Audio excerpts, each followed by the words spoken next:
And hello and good morning, everyone out there. It is a early morning here on Twitch, but hey, hello and welcome to Rook and Rasp's IGDN Diversity Scholarship Marathon.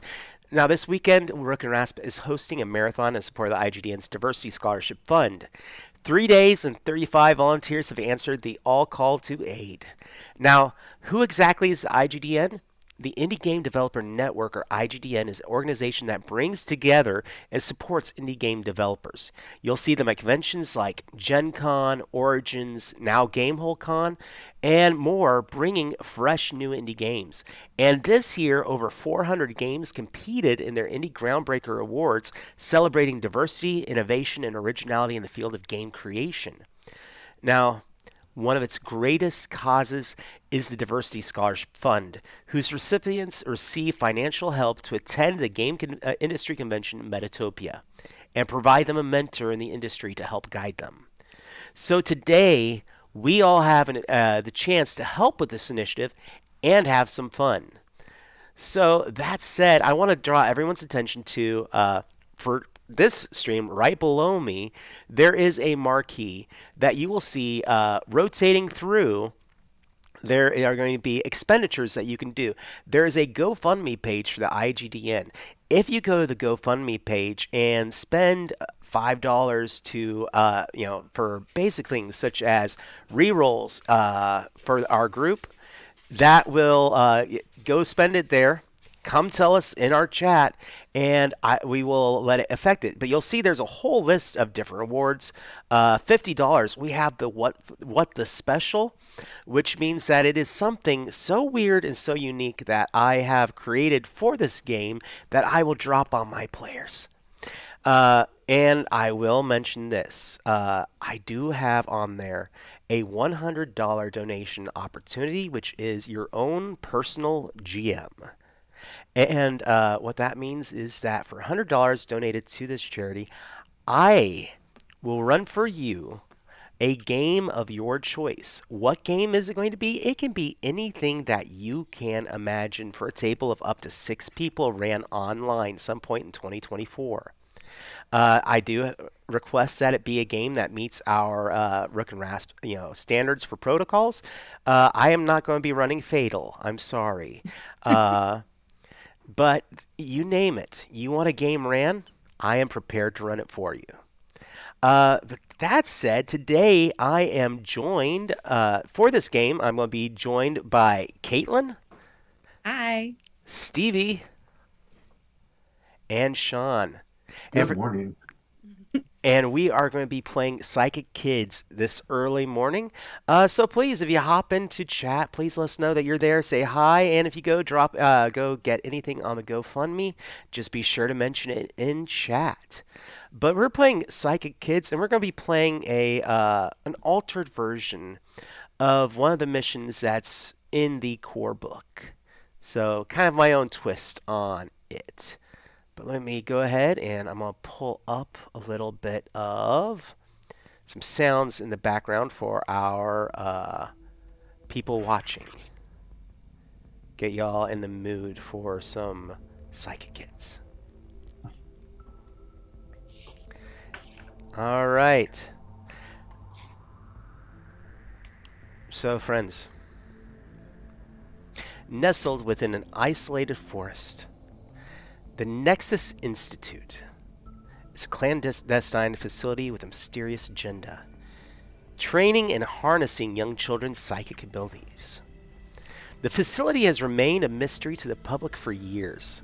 The formidable structure, guarded by technology and psychic barriers, was designed to keep gifted children within its confines, oblivious to the outside world. Here, young minds strive to master their gifts under the watchful eyes of an enigmatic faculty. These young souls are subjected to rigorous training, their psychic talents honed and shaped into formidable weapons. However, fate has other plans. On this fateful night, the facility is plunged into darkness. The ever-watchful security system falters, the electronic guardians momentarily blinded. The heavy doors meant to lock away the facility's secrets creak open, granting an unexpected opportunity for escape. Now, in the dimly lit laboratory, you each slowly wake from unconsciousness. The sterile scene of chemicals hang in the air, and the faint hum of machinery echoes in the room. Blinking against the harsh fluorescent lights, your eyes adjust to unfamiliar surroundings. You may have been here weeks, days, months, or years. Other than the physical changes in size, shape, and maturity, you don't know how long. Your day-to-day has been a fog of injections and tests given by staff and doctors whose faces are simply a blur as you're kept sedated and pliable. Tonight that's changed. You're awake and lucid, and you feel the cold touch of a metal surface beneath you, partially insulated by a thin cotton sheet. A choice presents itself. Remain within the confines of your cage or embrace the unknown and step into a world that has been denied to you. So, how about we go ahead and let's meet our characters for the evening. So who would like to start us off and introduce who you are for this game? I'll go first, I guess. My name is Kennedy. I'm 12, or I think I'm 12. When Kennedy gets off the exam table, you would see someone that doesn't look to be 12. I mean, he is big, not overweight. This is your all-American athletic football, hockey player, or whatever sport you follow.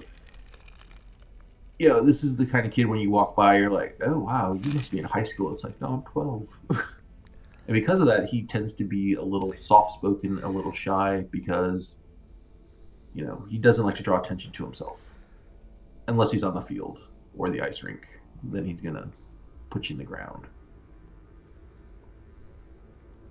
All right. Who'd like to go next? I can go next. So, I am Hendrix. Hendrix, when they stand up from the exam table, they are somewhat slight in build with knobbly glasses and curly hair. They are 9-ish. They last remember being 9. And they are they have eyes that dart around trying to take in a lot of information at once, and very restless fingers, always fidgeting or messing with something. All right, so Kaitlyn? I'm playing Esme. The last birthday I remember was turning 7 before I got here. And I know I was almost 8 when they first got me here because I was counting, because I was worried about missing my birthday, but I did. And I kind of stopped counting after that, but I know there's been more birthdays, but we don't have birthdays in here. So I should be older. When Esme gets up, she is short but sturdy, you would say, for a girl probably about to go into middle school. All right. So, you all, kind of blink.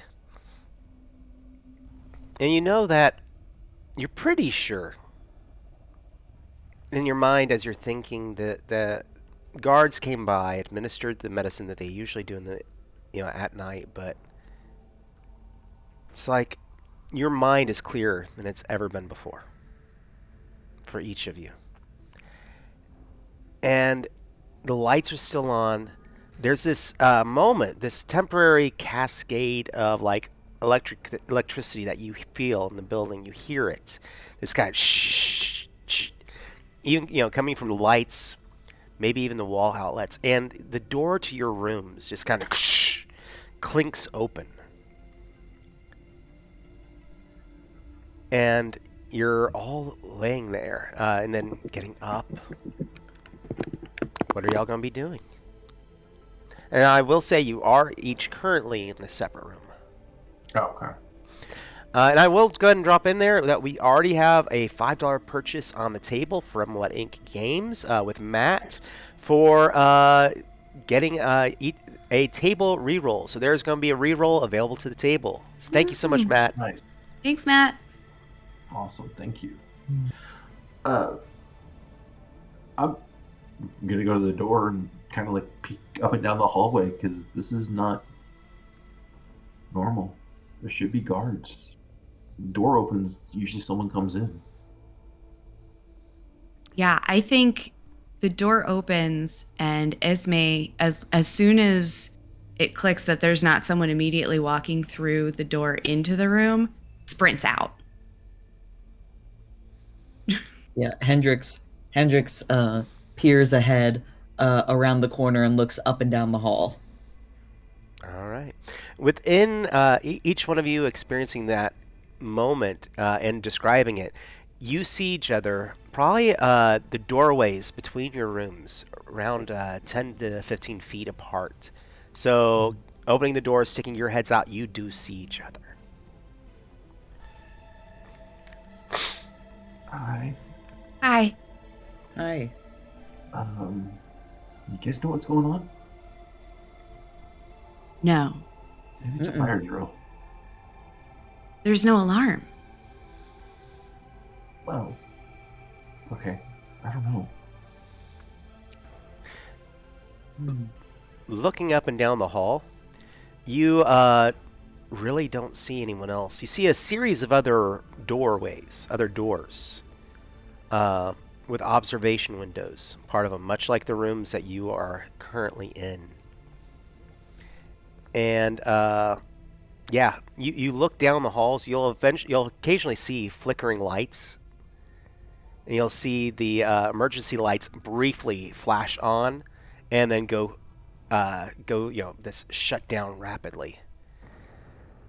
I think Hendrix will step fully into the hallway and say, "Let me see if I can figure something out." And Hendrix is going to turn. Is there like a key panel or like a little, maybe like a thumb scanner? Or I don't know, some sort of techno doodaddy outside the door. Yeah, absolutely. I want to try to use my technomancy skills and try and Sweet. and see if there's any like alarm or a code going on or some like warning thing going on. All right, so this is one of the best parts, in my opinion, of Psychic Kids, is that now my Stevie is going to have to figure out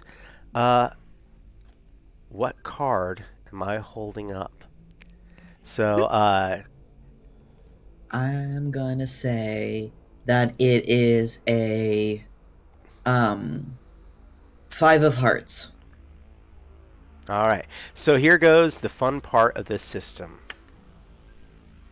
Oh, so close. Oh! All right, we have a 5. We have we have it in the same color. The way this game works is that not only are you going for the color first and foremost, you're going for the number and you're going for the suit. Every time that you succeed in one of those factors, the your psychic ability is just a little bit better. So if you don't get any of them, you don't get your psychic power doesn't go off. Now the fun thing is for my audience and my players, because this is a charity game, you can pay for them to be able to draw multiple cards that I'm holding up, and as long as they get something from one of them, then they get the effect to go off. But so that is 2 effects, or basically 2 principal effects for that.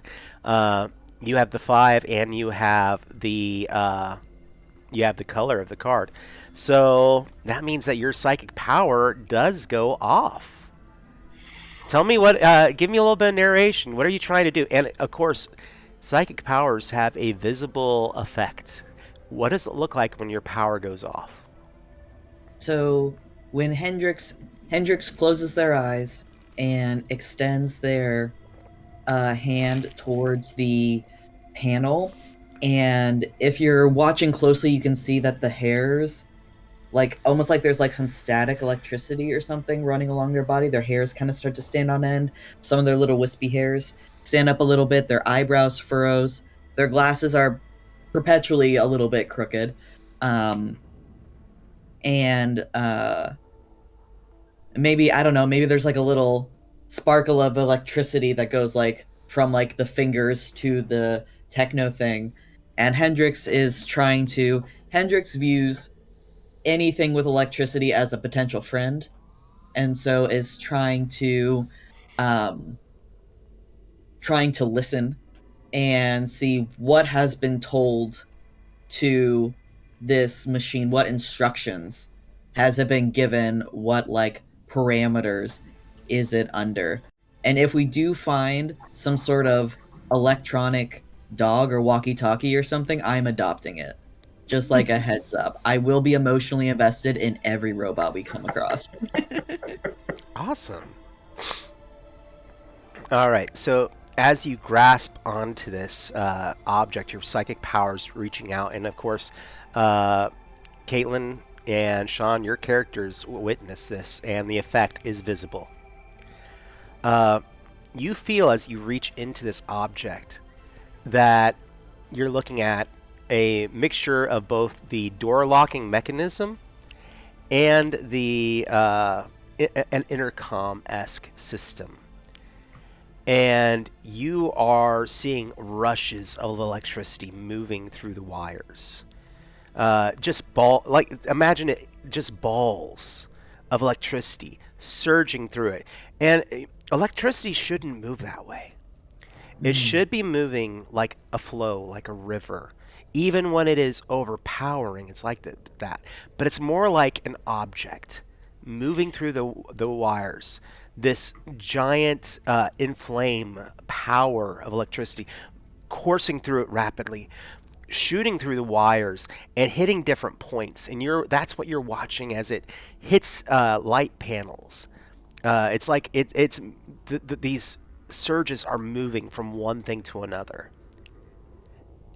And you feel kind of a kinship with that. Like somebody's doing something that's very similar to what you do. Question. Yes. Since the intercom is involved, and my awesome psychic powers that I did the 2 out of 3, can I make the intercom say butts in a robot voice? Yes, you can. Yay! Cool. It says butts. Yep. And you hear it from outside every room echoing in the hallway. You know, it's like, is it going to be all at the same time, or is it a cascading effect of butts, butts, butts, butts, butts, butts? Oh, cascading. Okay. Hendrix laughs and then says, "Yeah, I'm not sure, but I think there are other people who might be like us somewhere else in here as well. Like us. Yeah, like maybe someone who does something similar to what I do." Also, did you hear that? did you hear that? That was funny. I cannot talk to doors like you. No, I can't either.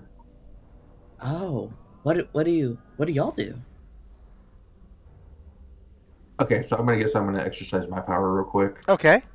I'm gonna look at Hendrix, and so with somakinesis, there is no auditory or obvious thing that I'm doing anything. And so I'm going to concentrate, and I'm going to just make him raise his arm up and do like the Vulcan salute. Well, let's see if it works. 8 of clubs. Failure. Oh. Now, so that means that you kind of take that moment, grabbing a hold of it, just focusing, and it's like you feel it. You feel the psychic power there, but you're not able to access it. Okay, so this is really kind of embarrassing.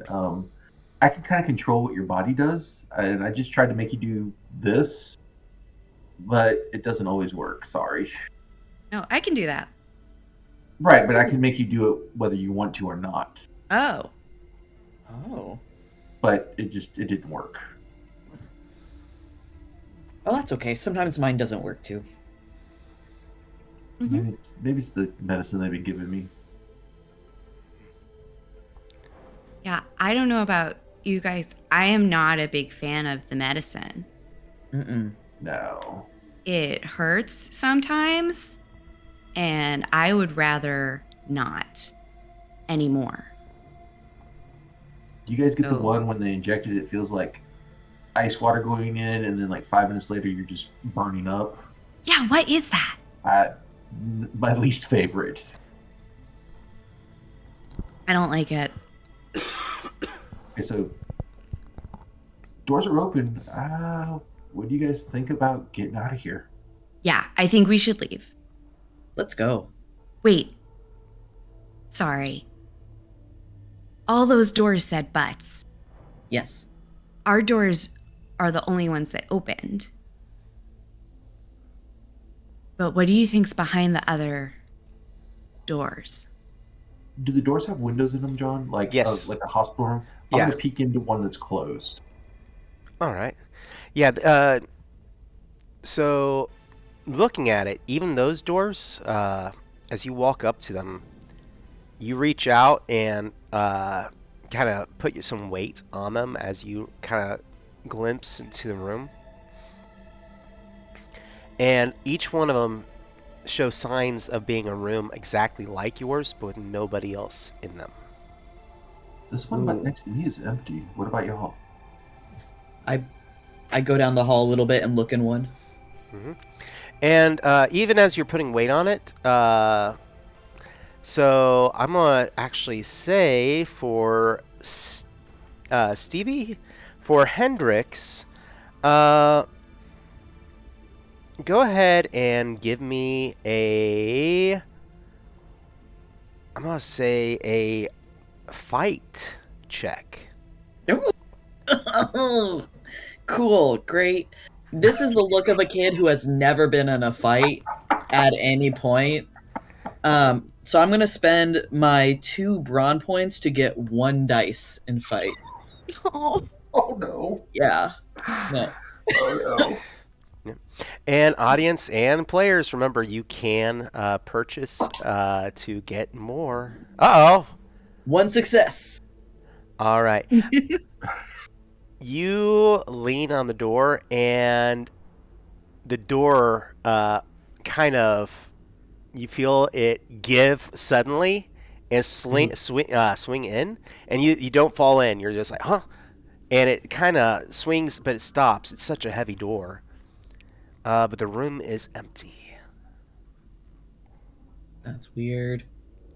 no. I look Esme, back and I say, guys, this is weird. well, I think Esme, we may be the only ones in this hall. Okay, if we're the only ones left, then we should definitely go. Like right now. Yeah. What if everybody else already escaped? Or this is just a really big facility? I mean, Maybe. I just mean there's still a lot of empty rooms, and if there was other kids here, I would say they should come with us, but they're not here, so we should leave. No more shots. No shots today. no. No shots. No shots. Is there an exit sign anywhere? There are signs that you can tell it's that, those kind of emergency lights. And there are arrows that point in directions, but they don't actually say exit on them. It's just a blazing orange arrow. Well, just like my coach used to tell me, as long as you're moving, you're doing something. So maybe we just start following the arrows. All right. Sure. Yeah. As you begin to walk, there is suddenly a sudden blackout, and the entire room goes quiet. Like you can't even hear the air conditioner.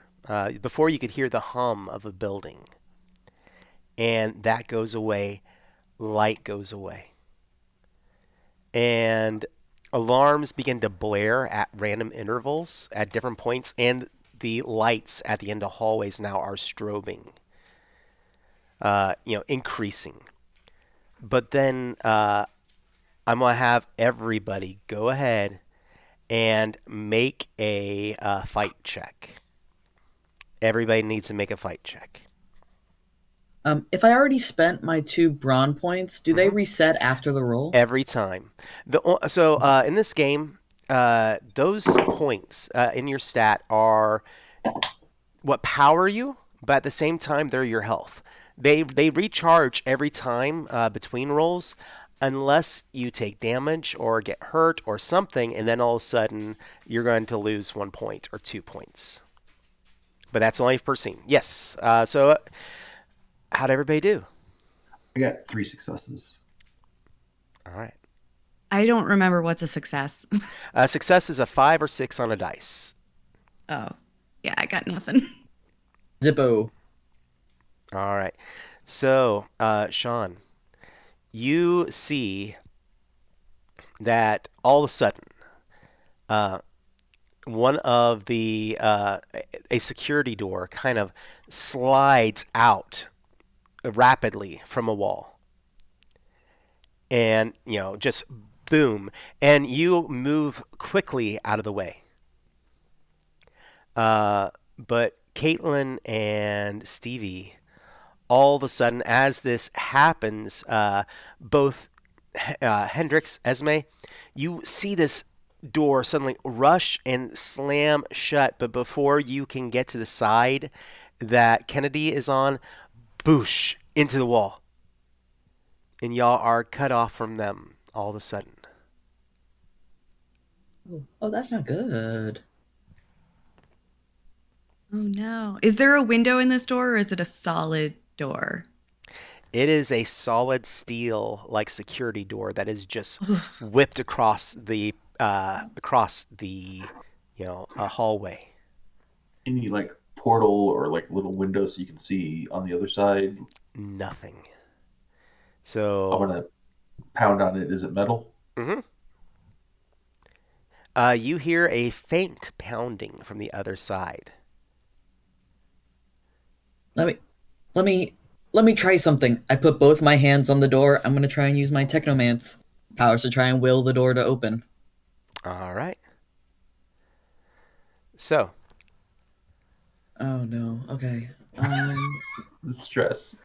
Okay. I'm gonna open my third eye, and I think it is a 2 of spades.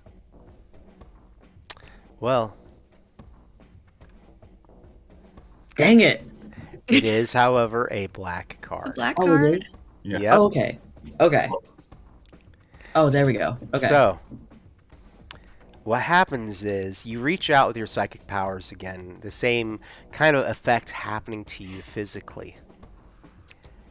And the doorway just kind of pushes open just a little bit. There's now a crack in the wall between you and them. It's like when only one, you only get one of the things. The color, the suit, the number. When you only get one of those, your power goes off. This doesn't go off well. It's never enough to defeat the scene, but it is enough at least to do something in that direction. All right, so now you can talk to each other, and the lights are still strobing, giving you just enough light ever so often to see each other. You guys okay? We're okay. Are you okay? I'm fine. I don't like that. Can you guys fit through this gap? Can we fit through the gap? Not currently. Maybe if someone was able to pry it or something. I'm going Okay. I'm going to pry it. If just no psychic power, I'm just going full on brawn. Okay. So, as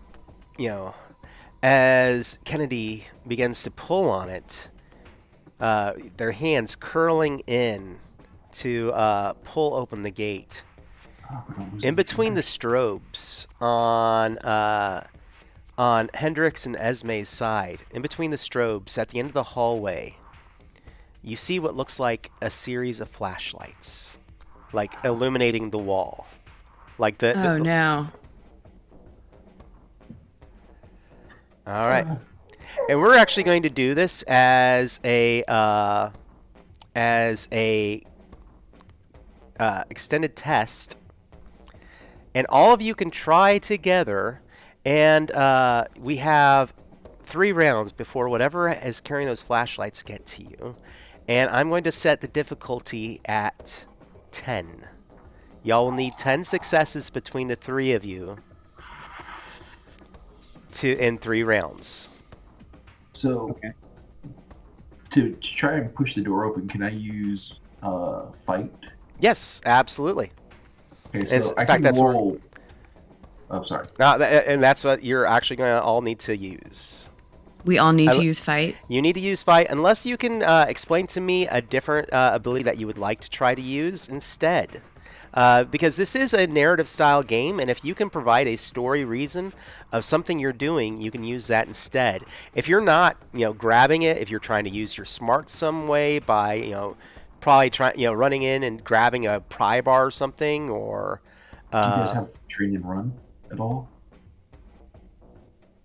I'm in run. I want to know if I can use no all right, for to no. figure out how to open the door. It says show off your smarts by solving puzzles, cracking codes, and beating adults in games of chess. Absolutely.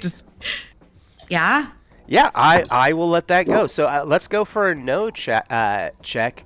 You're looking for, how about a control panel, and maybe you're trying to figure out if you can, maybe there's a emergency release or something. Mm-hmm. So we'll go with those. For my roll for brawn, I've got 2 5s, and then I'm going to.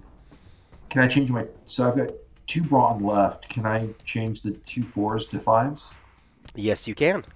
So you can always spend 1 point to change a face value. So if you roll a 4, 1 point gets you a 5. If you roll a 3, 2 points would get you to a 5.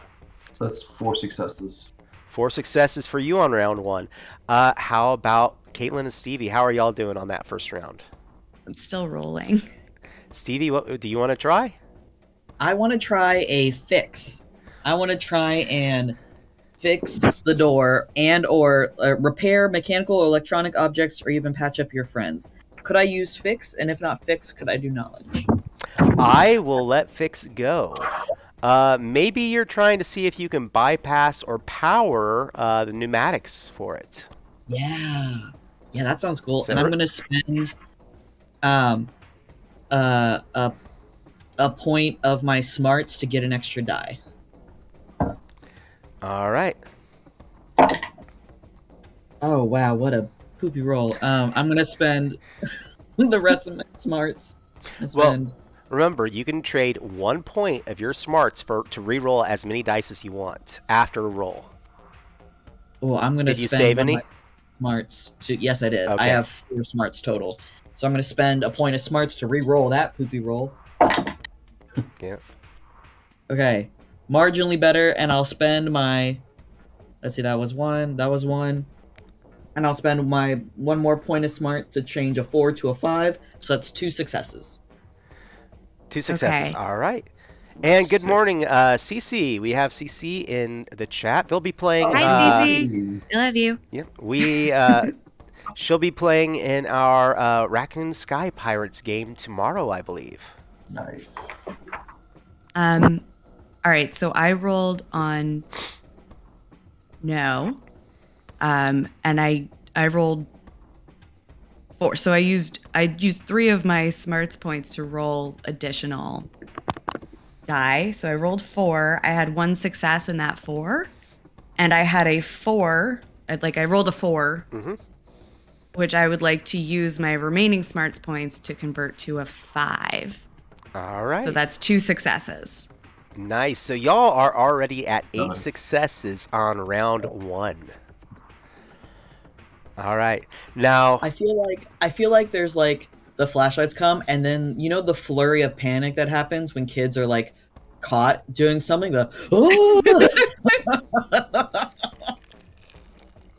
Come on, guys, we get it. Come on, come on. You now see rounding the corner, 3 people in orderly uniforms. They got the shots.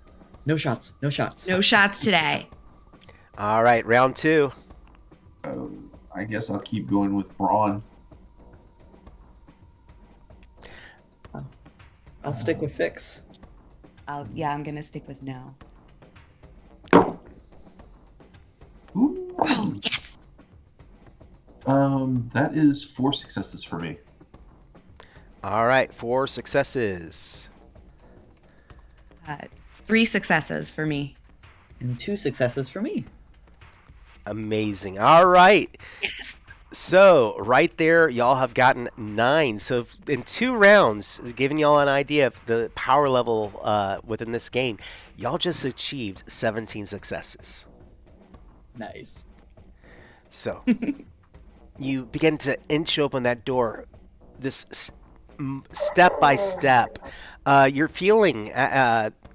You're having to work through the waves of electricity moving through for Esme. You're just seeing that, and you're trying to interact with it, bypassing it when you have a moment, and it just it engages that electricity just a second, and for Hendrix, you've managed to. It's like you're cutting off or resetting those pneumatics, and so it's like. There's not as much pressure holding it back, but yeah, Kennedy is now using their brute strength to open the door. Now those orderlies begin to come at you at a run from that end of the hall. And what are y'all going to be doing? Come on, come on!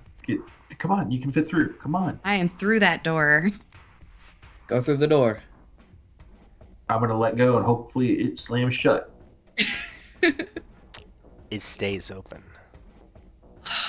Come on, guys, help me push it close.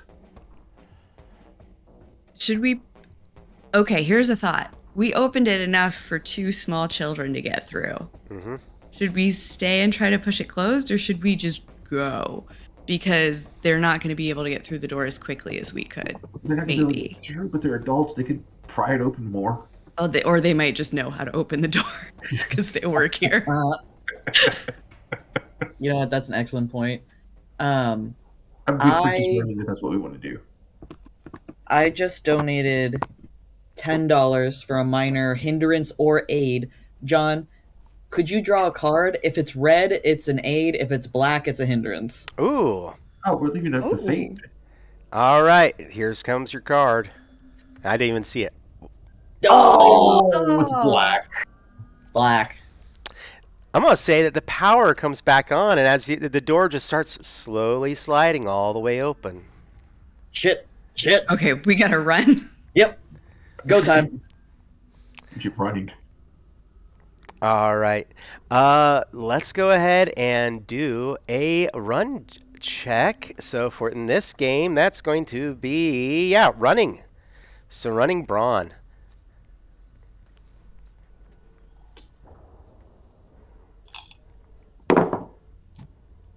Oh, that's crud. I'm going to spend a point to reroll. I also spent a point to reroll. And I I'm glad didn't spend a did. point to reroll. My dice landed cocked, so I rerolled it. No problem. 3 successes. 3 successes. Did everybody at least get a success? Yeah, 2 for Yes. All right. That one. So you run. And all the while, this strobe effect is happening. The lights in the hallway are just kind of making that sound, and you see the violent electricity moving through them, and illuminating briefly between flashes. You also occasionally will see doors coming out from the walls, like the security doors are being engaged by the electricity, and sometimes they just come out like a foot or two. Maybe you're running through, and it just you look to your right, and that door's coming right at you, and that just suddenly stops, and you dodge through into the next hallway. You are making twists and turns, getting away from them. All the while, you see that bobbing of the lights coming down the hallway as these guys are running after you. But there comes a moment where you manage to dodge and duck into a corridor, and there's nobody behind you. All right, just you give me a minute. I'm trying to catch my breath, get the stitch in the side. You've probably been running for a couple minutes. The walls, it's been hard because they're these pristine white tiles, and almost every doorway looks the same. The floorway, the floor is these white tiles. The wall, that kind of white formica. Everything just looks like it's meticulously designed for uniformity. So we don't know where we are in the building, right? Actually, I have another question. It's not entirely relevant right now, but are we wearing shoes? You know what? Let's leave that up to fate. Evens or odds? Evens, you're wearing shoes. Odds, you're not. So We're wearing shoes. We're You're wearing wearing shoes. shoes. We all put our sneakers on before we left. Either that or it's those little hospital socks with the grippies. Oh, nice. I'm good for shoes though. Yeah, I'll take shoes. Yeah, for sure. Just curious. I didn't know if this was like a, barefoot situation because we all just got up. Do you guys see like stairs or an exit sign or?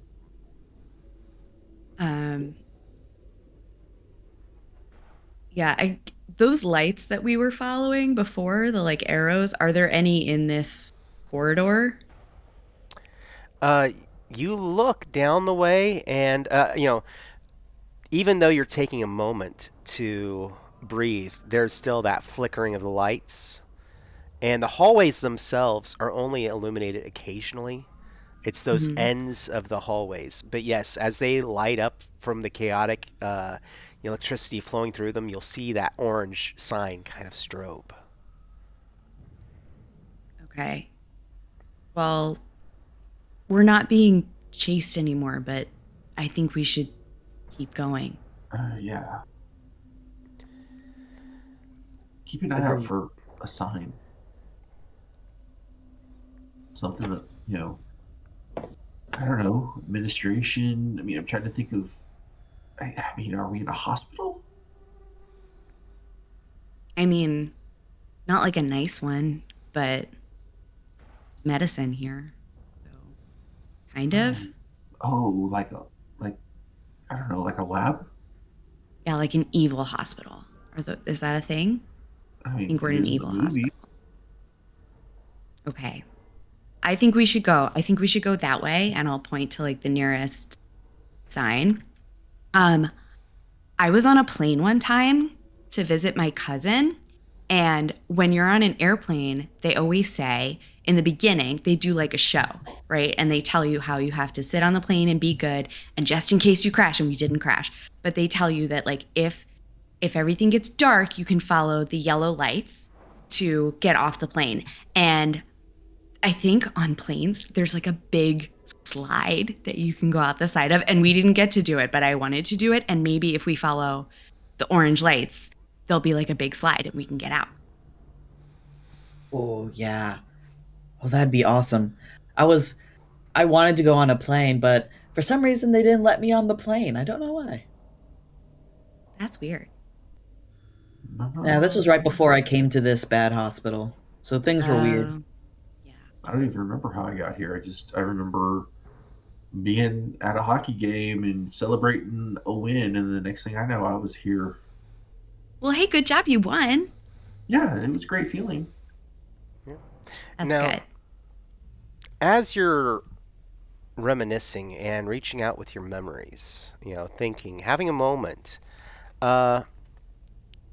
on your character sheets, up in the top right, you'll see a thing that says memories. And one of the things is with this system is that a lot of your time before you don't. The memories aren't clear. It's almost hazy. You can't remember faces. You don't remember exactly specific locations. Mm. But this one memory that you have, you can play into, and at some point during the game, if you find yourself losing health, losing your health, losing your things, you can use that memory, describing it and playing into it to recharge you. Mm. No, I wasted my memory. Not technically.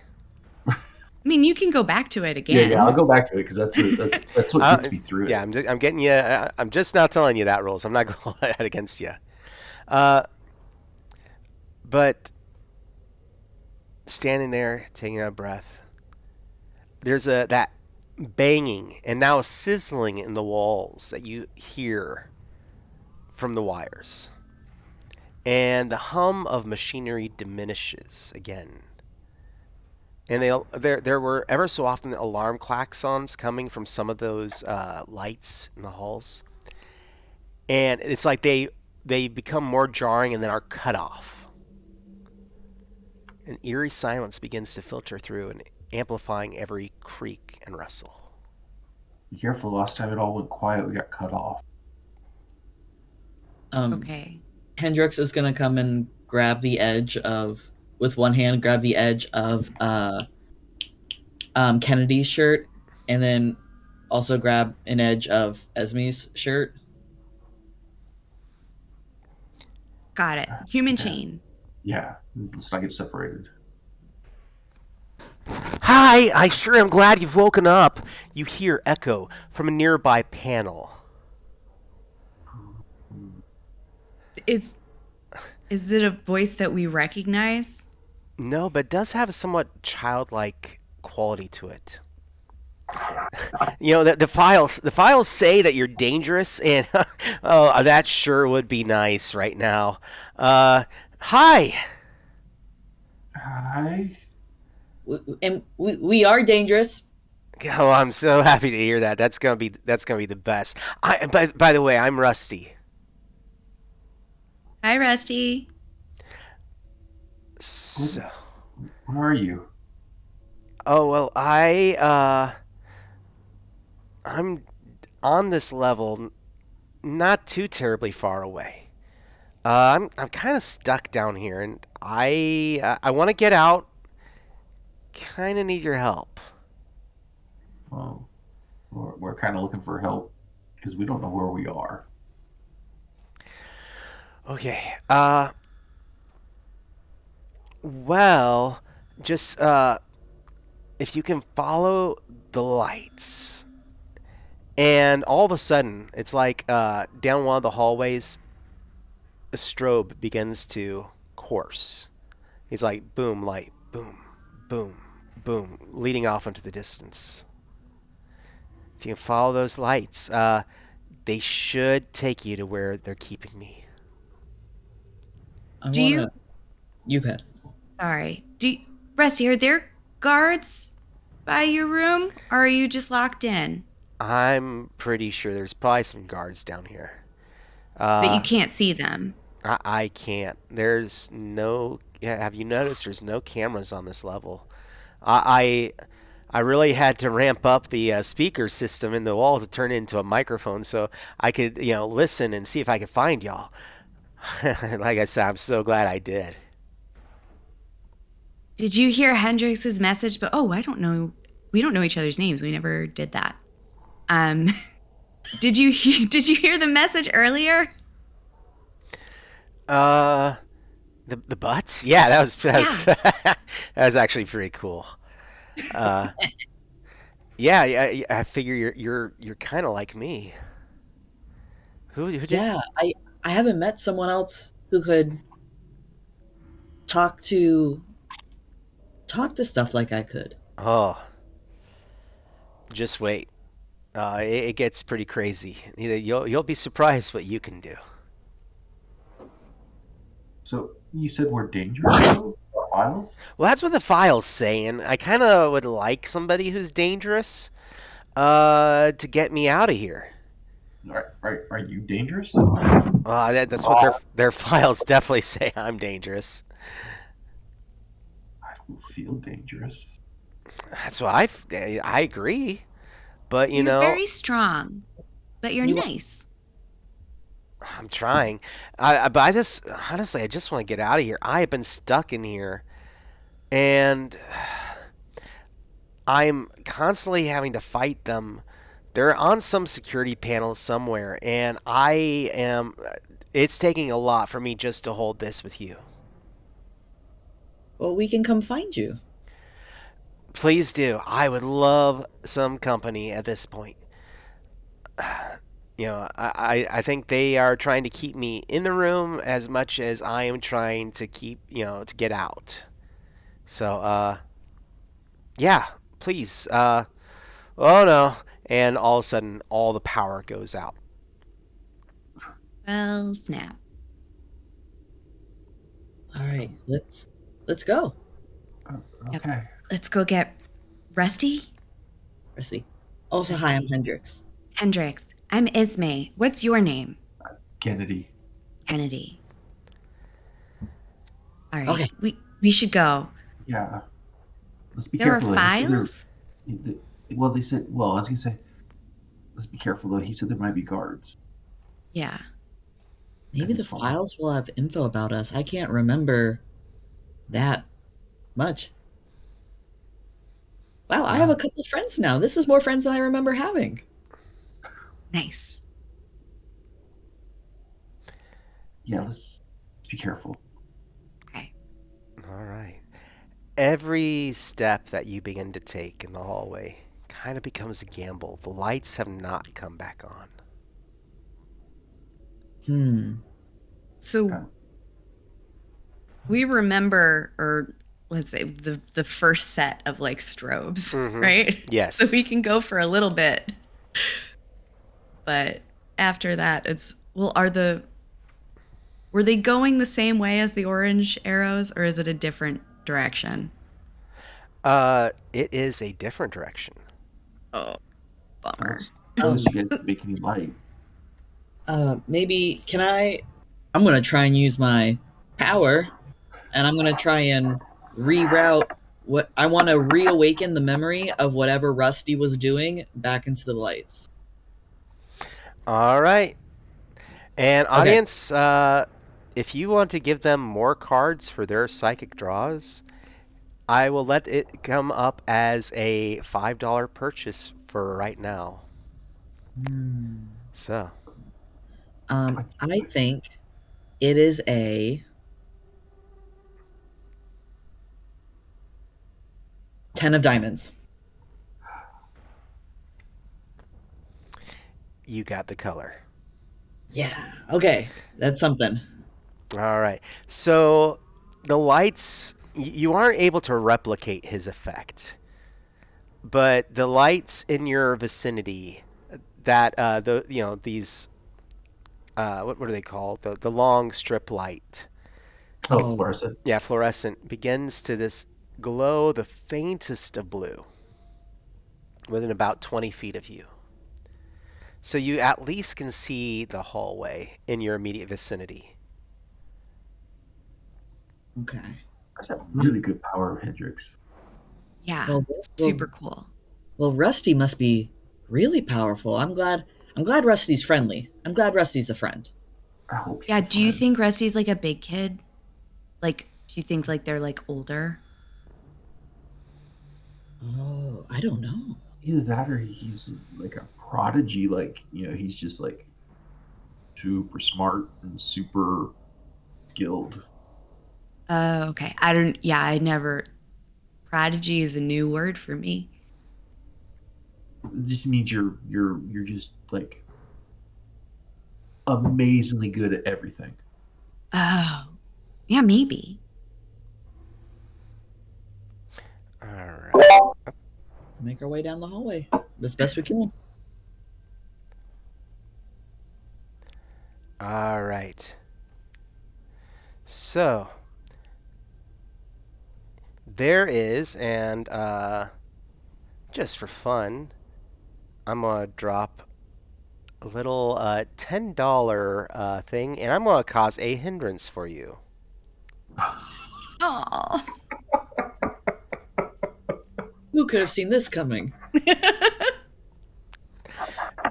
Now, a lurching feeling suddenly hits you in your stomach and your inner ear as you are thrown from the floor and find yourself hovering in the air before crashing through the ceiling tiles above you.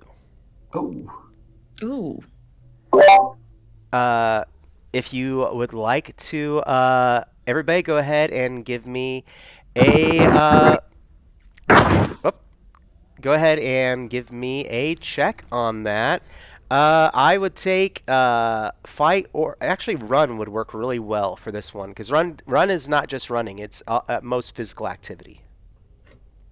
Okay. All right, I'm buying 2 dice for this. I'm going to buy 1 dice. And then I'm going to change my 2 4s into 5s. And I will take that. That is 1 success, which ain't bad, out of 2 dice. 2 for me. 2. For me. All right. You manage to kind of roll with it. But the thing is that you crash through those ceiling tiles, and it's only like the ground is about, or the ceiling is about 4 inches past it. And you crunch through those ceiling tiles, and now you feel like you're crunching through layers of insulation and those ceiling tiles, and you are on the ceiling. Ow. Are we stuck? Has it been like a gravity flip? More like a gravity flip. Okay. But all right. Can I stand up? You can. Okay. And I'm standing on like Lionel Richie style. Yeah. Just dancing on the ceiling. Okay. Whoop. Oh. We got a reroll and a magic item of GM's choice for SiSi. So Thanks, SiSi. let me go Thank you. ahead. I'm going to scroll Awesome, down thank you. here and give you find a cool little item for you. Thank you so much, SiSi. Now, I'll leave it up. Actually, I'm not going to. Or I'm not going to leave it up to you. I'm not standing. I'm going to stay on all 4s like a demon child.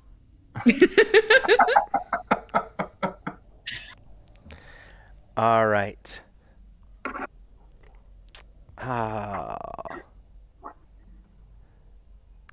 You know what? I'm going to give it to you. Well, SiSi, thank you so much for donating this morning.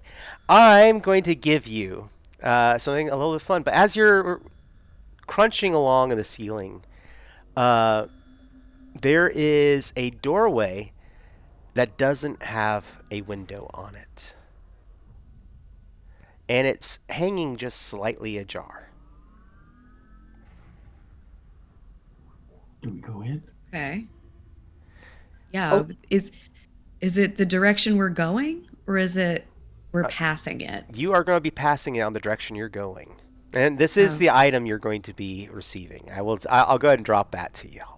Okay. Can we Okay. like stacked like 3 kids on top of each other, but starting from the ceiling down, like all pure around the edge? You push in the doorway. Looking into this room, it is a laboratory where they have been designing and developing things. And there, hanging on the wall, underneath a door with thin glass, is the way too realistic inflatable dinosaur costume.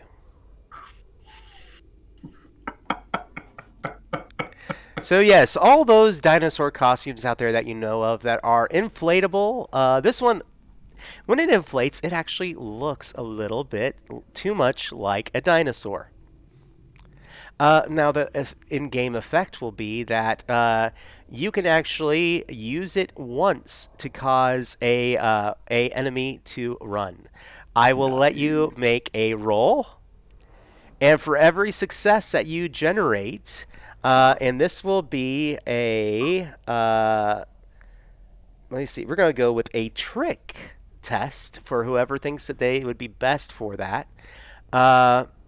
You can make a roll, and for each success, you can send one person running. I've got nothing in trick, so I've got 1 in trick, but I have 4 guts points. I have 1 in trick and 3 guts points. I think it's you as me. Okay. because you can pump in three of those guts for 4 dice rolls and possibly send 4 people running. Yeah. Okay, cool. So, thank you so much for donating, SiSi. Every little bit helps, and every little bit I think makes the game a little bit more fun. I'm so excited to be a dinosaur. I'm literally thinking of every TikTok video of someone in an inflatable dinosaur costume running at a group of people. So, do you want storytelling style game? Do you want to describe what kind of dinosaur it is? Oh, see, I thought it was gonna have to look like A baby what T-Rex the or whatever? inflatable costume normally looks like. But yeah, um, if there's a choice, I'm going like full clever girl velociraptor. Nice. I think the scariest of dinosaurs when I saw Jurassic Park as a child, because they knew how to open doors. God, I jumped so many times in theater for that one. Yeah. All right. So let me scroll back up. I have my list of items here, so let me go back to where we were. All right. Now, you begin your slow trek. And you find this moment as you're illuminating the lights coming closer and closer. You feel that same lurch in your ears and in your stomach. And everybody, go ahead and give me another check. This time, I'm going to say a run check. Run check, okay. And one success will allow you to do, basically survive. So you're basically going right back towards the floor. But there's nothing soft that's going to be helping you. All right. So 2 successes, 3 successes, 1 success. All right. You all feel that and manage to get, kind of curl up in a ball, maybe turn around a bit. I imagine for 3 successes that Kennedy is just like, and, kind of somersault onto your feet. Oh, it's full on superhero landing. Like, I was gonna say, Kennedy flips in the air, does the 3-point landing. Yep. It's just fine. Yep. And he hit. You guys okay? Yeah. Yeah, we're okay. What is doing that? That is so weird. It is weird. I don't like it here. No.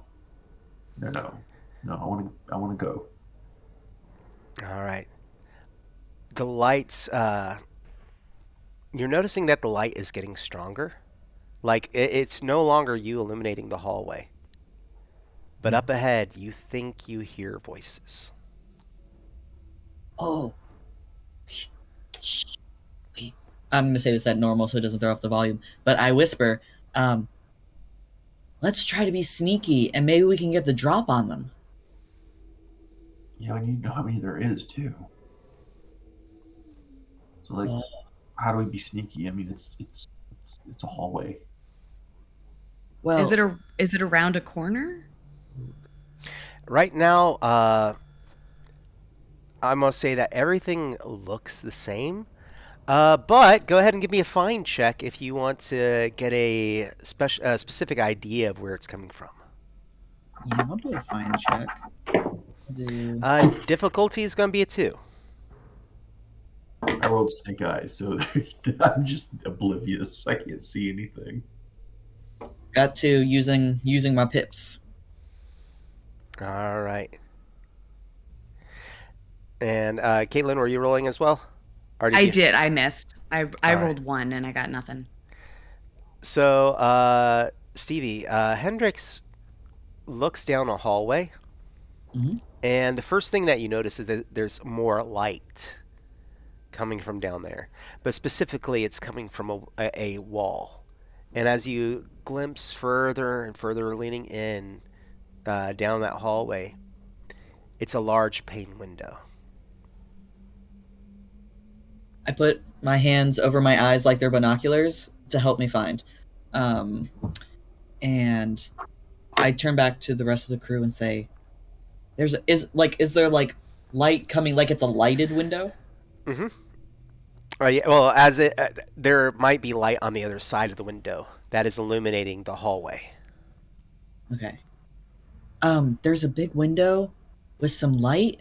We might be able to look in, but I don't see anybody. I don't see anybody in the hallway immediately, right? No, you don't see anybody, but you now also can tell that's where the voices are coming from. I don't see anybody, but the voices are coming from the other side of that window. Okay. Did you see, Hendrix, is there like, does the window go from ceiling to floor, or can we like crawl along the floor and avoid whoever's on the other side of that window? Do I? Uh, Looking at it, the window doesn't go ceiling to floor. And it is feasible that you might be able to sneak past. But it would be a sneak check for everybody. The voices that we hear are definitely grown-up voices. Oh, definitely. Okay. Amongst them, you hear several people arguing. But you hear a female voice as well that sounds familiar.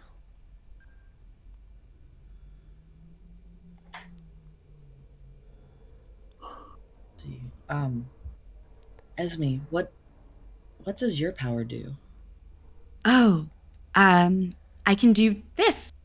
And so I'm going to attempt to use my power and just sort of like push my hands out a little bit.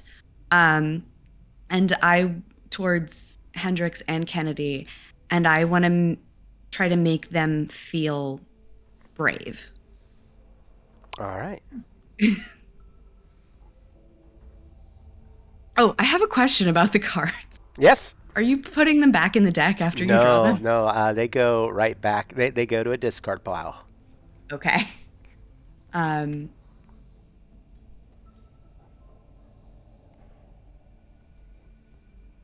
Is it a 10 of spades? Close. It is a 9 of clubs, so you got the color. Mm-hmm. And what you feel, for those of you that, as she pushes out with this ability, and you feel kind of, for a brief moment, it's like all the tension releases. It isn't so much that you feel braver per se, but you feel a little bit more confident. It's like there's a certain amount of neutrality that the fear drifts away. Oh wow! So, I can make people feel different. Oh, that's cool. Yeah. So I mean, yeah. So that's what I can do. Can you also, like, if someone's like angry, can you make them feel angrier? Yeah, I can do any feeling. I can do happy. I can do sad. I can do scared. I can do nervous. I can do mad. All of them. I can do grumpy. What's another one? Happy. I said happy. Do excited. All of the feelings. Okay. That could be a really good distraction. Yeah. Well, we need to get past the window, and we possibly might need to peek in there. Now, the path we've been following to Rusty, it doesn't stop at this window, does it? No. Okay. It goes beyond. So we gotta get past this window without them seeing us. Because I'm pretty sure that's gonna make them come after. Yeah, if they see us, they will come after us for sure. All right, let's. Should we try to sneak? I'll be honest, I'm pretty big, and I'm not really the best at sneaking. I've never been good at like hide and seek. So I don't want to be the reason we get caught. I believe in you. I can try to turn the light off to make it dark. Or maybe Esme could try her powers and make them just like argue with each other more, so they're more focused.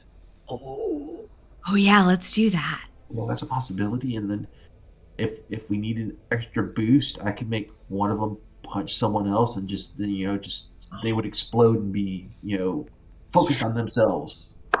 yes. So can I do that without seeing them? You would need to see them.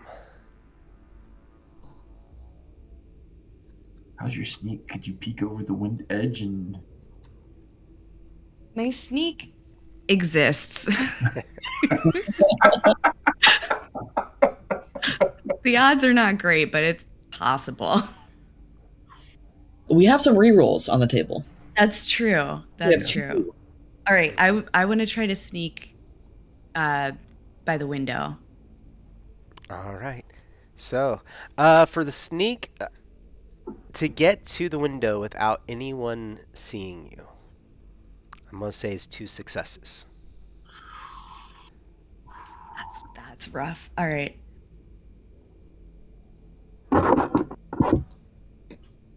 All right. I have 1 success.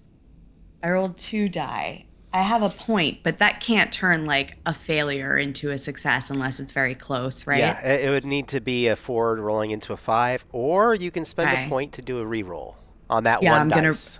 I'm gonna reroll this one. Can I? Yeah. Oh, I have forgotten something very important. Guys? Yeah? For every a time that you have failed, you need to add an energy point. Oh. Okay. I am so sorry. I have forgotten about our energy points in this game. So is that for every time we say we roll 4 dice and 3 are successes, do we get an energy point for that 1 failure? Or is it for every complete whiff? Every complete whiff. Okay. So just now, does that count? No, but there was the time when the door shut that both you and Stevie would get a point, and I'm gonna also say for using your powers, each one of you will get another energy point, because there's definitely been some cool moments with the powers so far. Cool deal. Okay. So yeah, it's anytime there's something cool that happens in the game, or anytime that you fail in the game, that you get an energy point, and you can use those to affect the roll. So that gives you 2 more points that you can use, and your character level you are at your psychic influence is 4, so you could spend both those points right now as well. Essentially, energy points can be used the same way as your pips in your stat. So you can trade them for more dice, you can trade them for rerolls, you can trade them for moving the pip up 1 place. Okay. So I rolled a 5 and a 1. Then I used the reroll that SiSi bought for me earlier. Thanks, SiSi. Which came out to be a 4, and I would like to use my remaining brawn point to turn that into a 5. Perfect. There you go. Awesome. So you've got your 2 successes, and you're down on your elbows and knees, kind of crawling over towards that window, staying low so nobody can see you, right up against that corner. Velociraptor costume, just so we do not forget. In a Velociraptor costume, yes. Somehow keeping the tail down from the window as you're crawling past. It's inflatable. You just wrap it around your leg, The sneakiest of dinosaurs. I can imagine for you guys in the hallway, because obviously they aren't going to be able to hear it in the room. For you in the hallway, you hear that crinkle of fabric, that.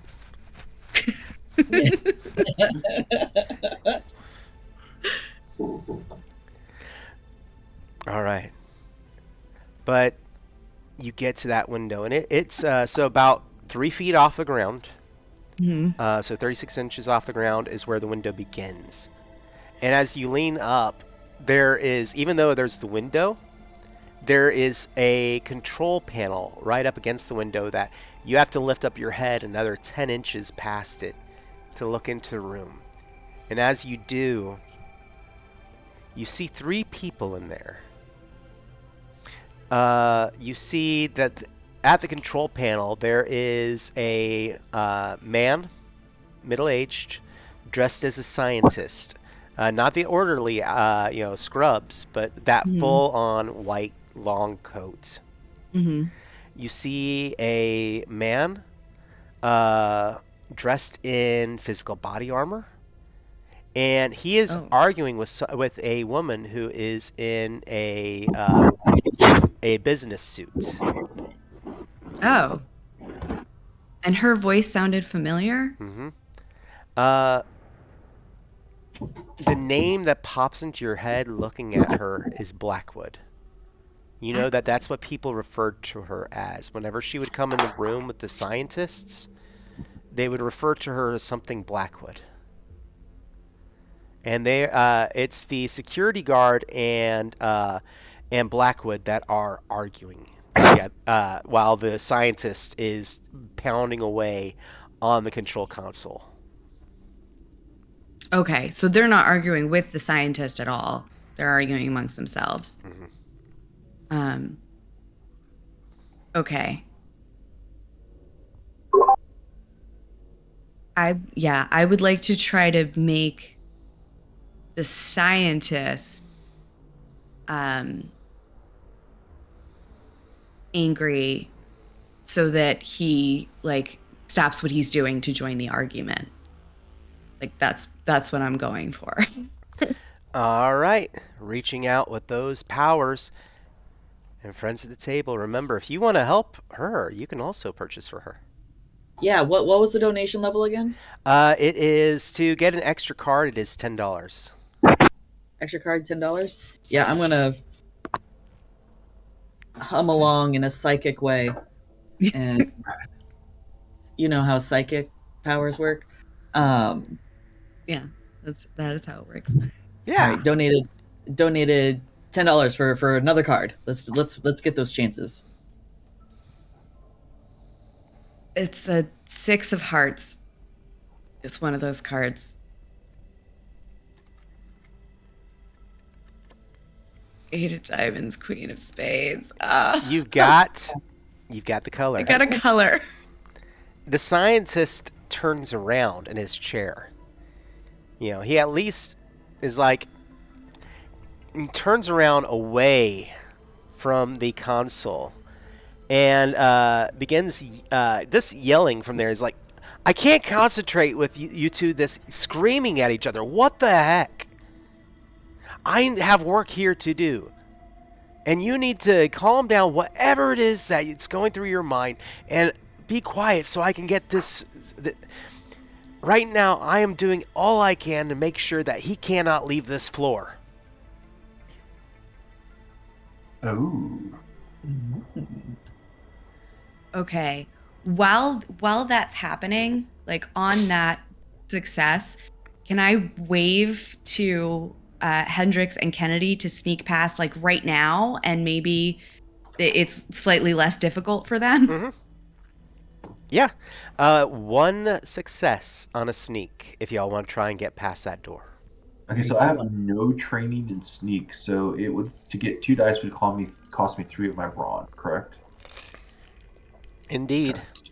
And remember, you do have your energy points as well now to spend. Ooh, I got a 6. Right. Nice. And speaking of which, Kaitlyn, with the use of your power, go ahead and add 1 more. Energy. Yep. Gonna spend both my pips, both to get another die and then to move one of them up. So I got 1 success. 1 success. All right. And Shawn, how's Kennedy doing? 1 success, and then Kaitlyn, you're good? All right.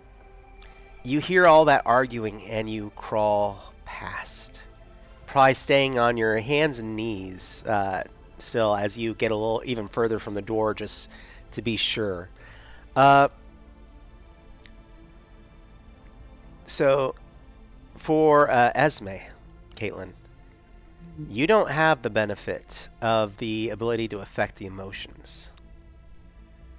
But the woman's voice as she yells fills you with a little bit of dread.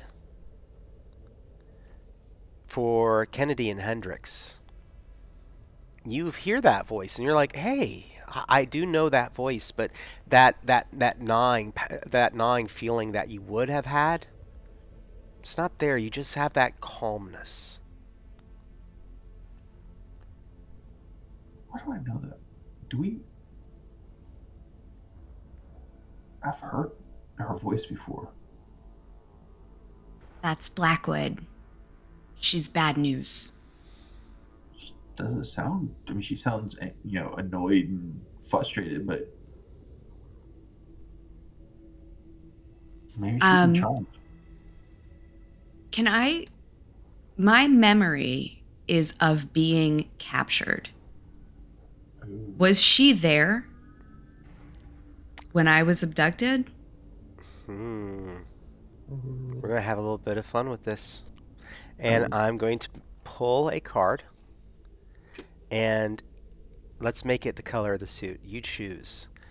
Which color is going to mean that she was there? Well, her name is Blackwood, so black she was there, red she was not. I'm not even going to look at it before I flip it. Oh, King of Clubs. She was totally there. Oh, that's cool.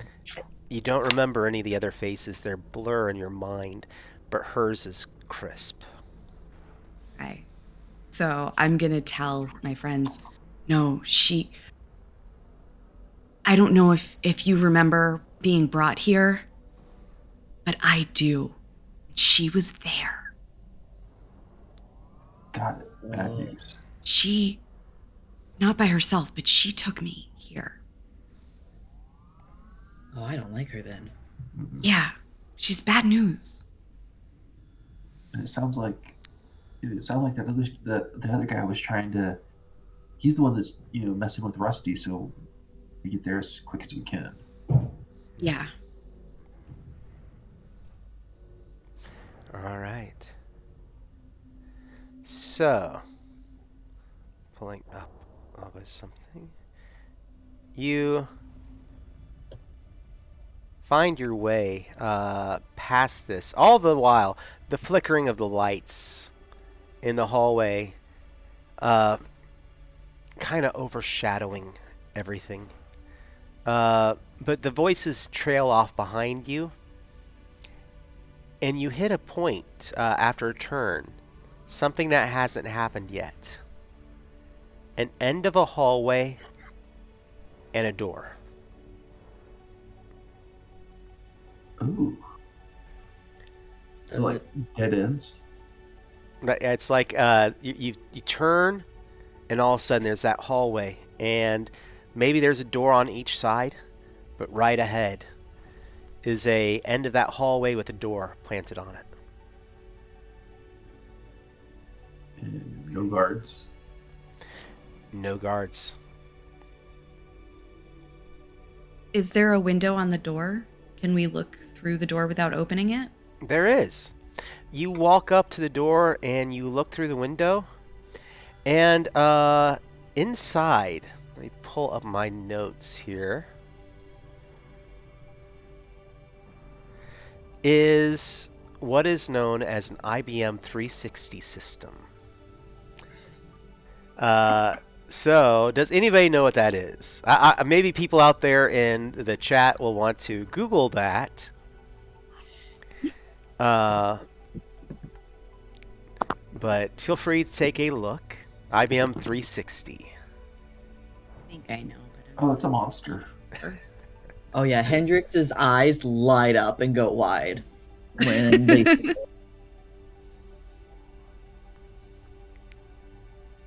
Wait, is it just the system? It takes up the whole room. There's not a person. Not that you see. Is that Rusty? That's my first thought. Rusty's a computer? It's Rusty a computer. Is the door locked? If you push on it, it's like the latch is there, and it's just that rolling feeling of a latch kind of catering past that edge of the door, and that opening into that sound, that beautiful hum of machinery. Yeah, Hendrix is going sticky fingers for this console. I'm gonna post up by the door to make sure it doesn't swing shut on us, and keep an eye on the hallway. That's a really good point. Yeah. So, the room is constructed with precision and ambient lighting. Metallic sheen of the mainframe's panels, adorned with switches, buttons, and an array of indicator lights. And even with this large mainframe, the room's temperature is being regulated. A nearby speaker, tethered by a long electrical cord to the mainframe, booms with Rusty's voice. Yes! Oh, you made it! Okay, well, things just keep getting better, and now... Oh my goodness, now it's time to have some fun? Oh... I'm certain y'all have some questions. I'm sorry, but honestly, it's kind of a weird honor to meet you. I mean, your files list you as dangerous and uncontrollable psychics. Wow. It's nice to be in the presence of another one. I'm sorry, another what? Well, it said that your file... It says that you're dangerous psychics, that just can't be controlled. Have to be locked up, kept down here, just like me. Okay. Where are you? Oh, I'm in here. In the computer? Yeah. Oh.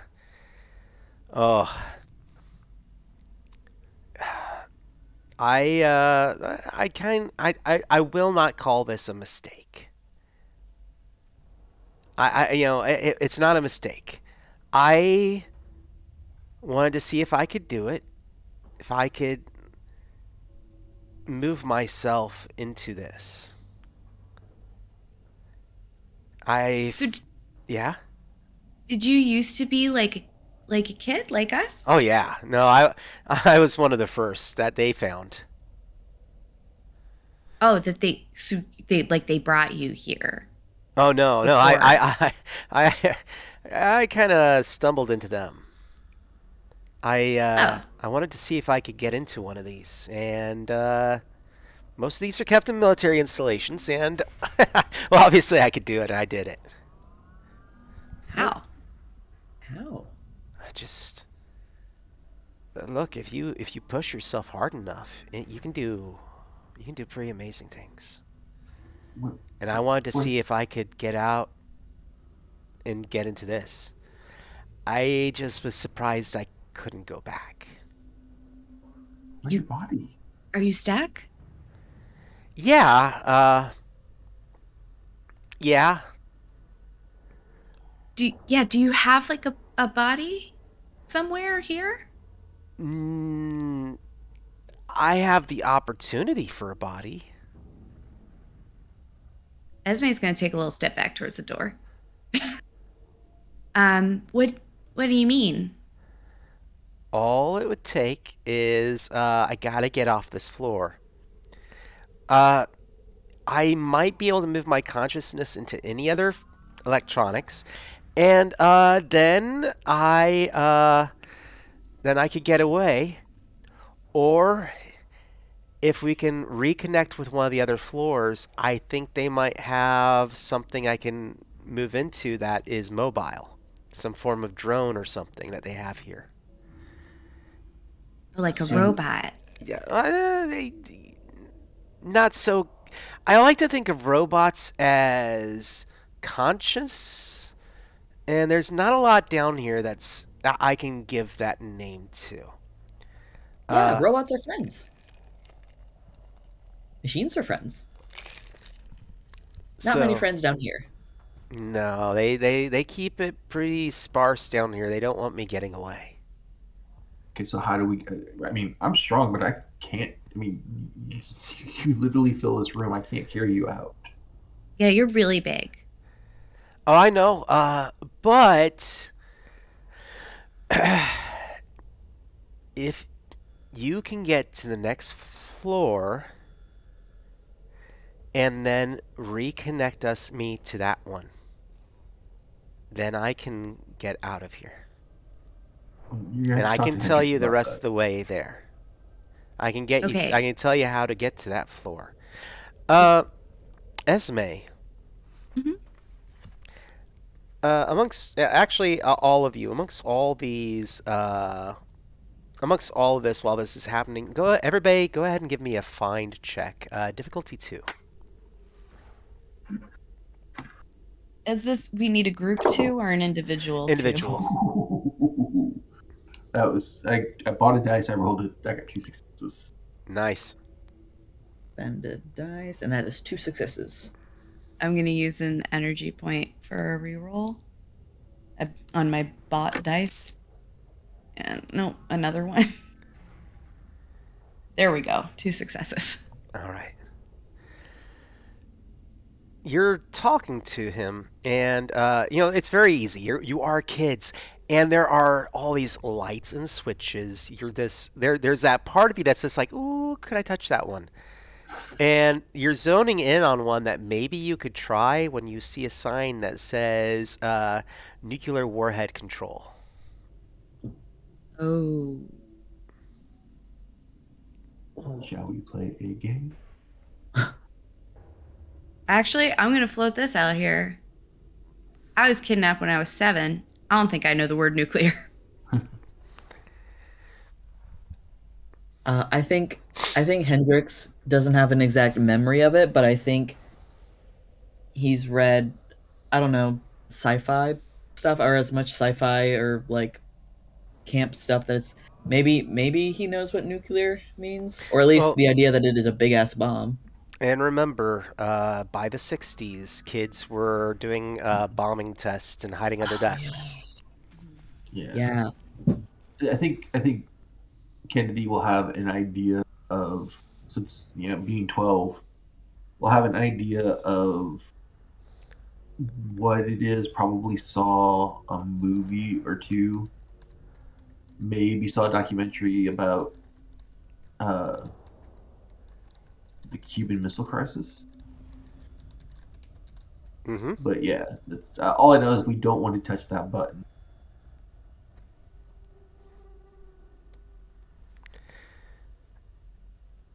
Yeah, Rusty. If you tell us how to get to the other floor, we can do that.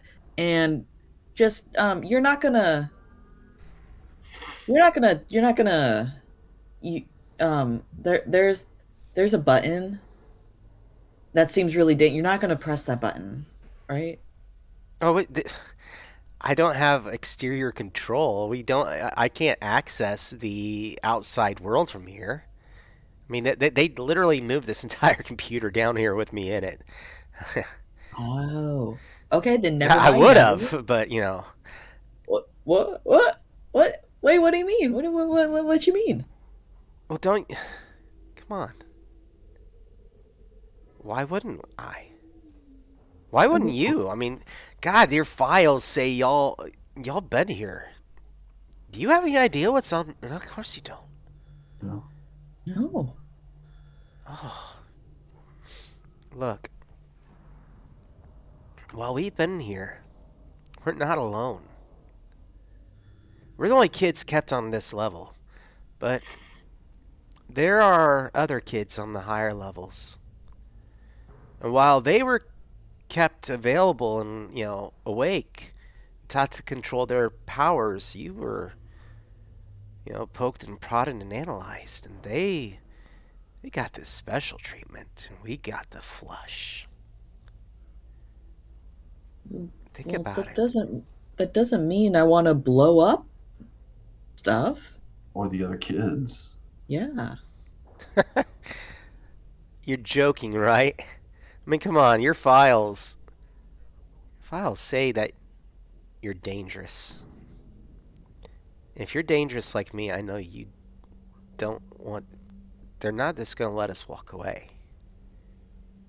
No, if I have to, I'll hurt someone trying to stop us from leaving, but I don't want to kill other kids.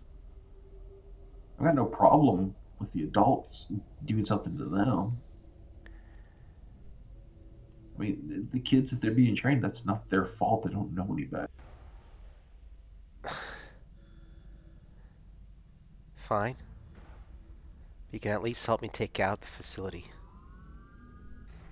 Look, right now, with what I did, every doctor, agent, and weaker psychic is trapped in this whatever this is.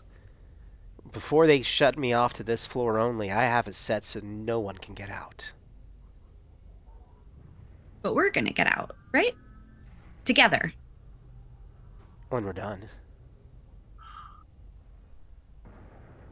Done with what? I'm done with getting shots. There will be no more shots for me. Agree. Mm-hmm. Come on. It'd be fun. I like fun. I don't like shots. Promise no more shots. No more shots for us. Okay, good. I understand about 4 or 5 of those into one of the doctors, though. Their heart stops. That's so many. But I don't, like, stops, like, forever? Well, yeah. Ooh. I don't know. I prefer working with machines. You can turn them on and off, and then on again. Look.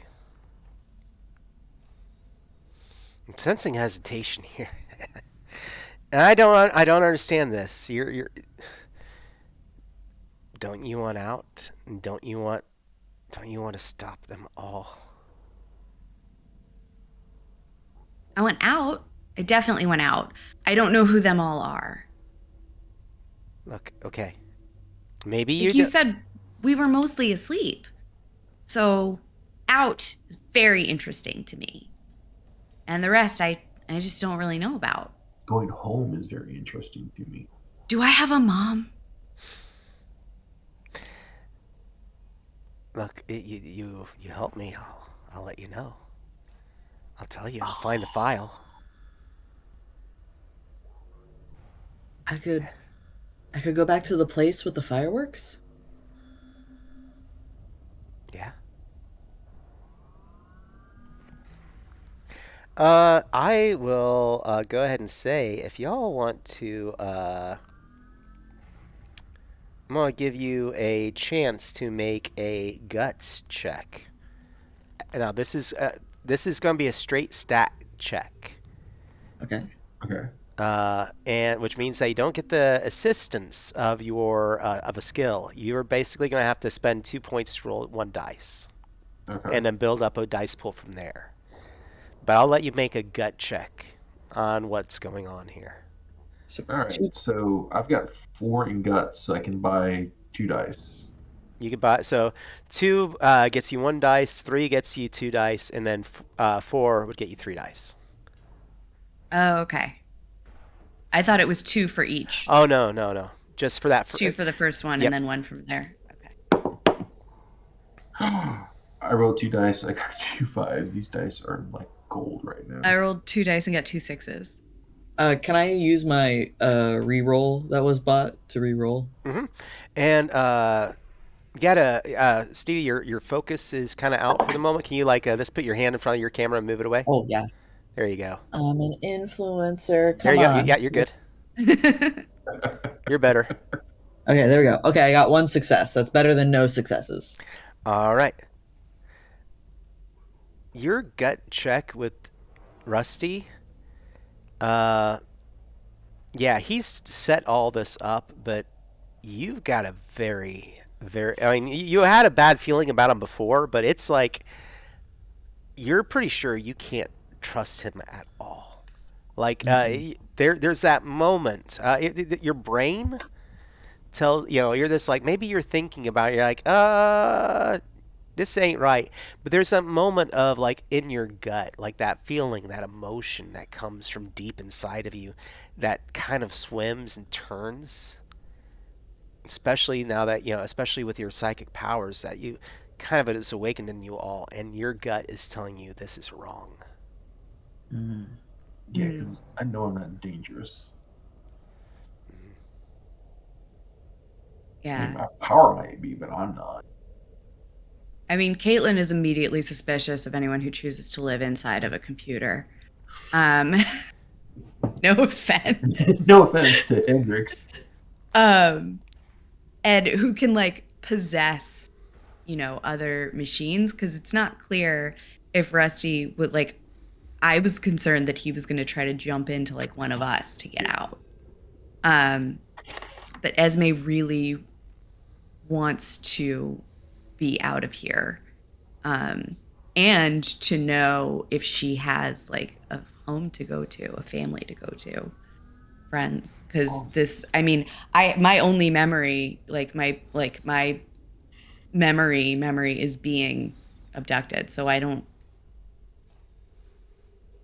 know a lot, what's out there for me or how long I've been here, just that it's been a few years.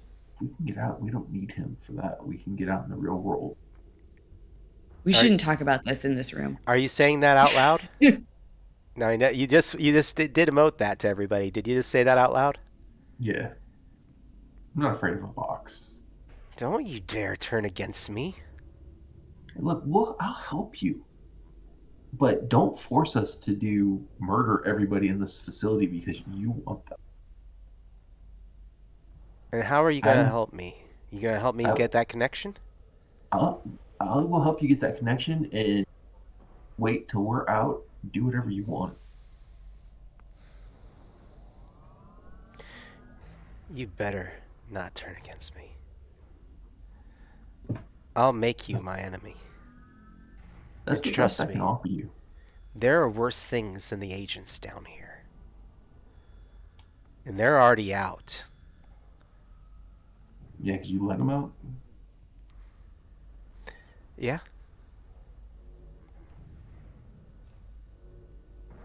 Can I try to befriend Rusty to convince him that he really should help us get out regardless of his own plan? Like that, not just, to work with us as long as we work for him, but to actually want to help us. Absolutely. Okay. I have 2 befriend points and 4 guts points, so I'm going to roll 3 dice. Mm-hmm. And that's 1 success. All right. Okay. Well,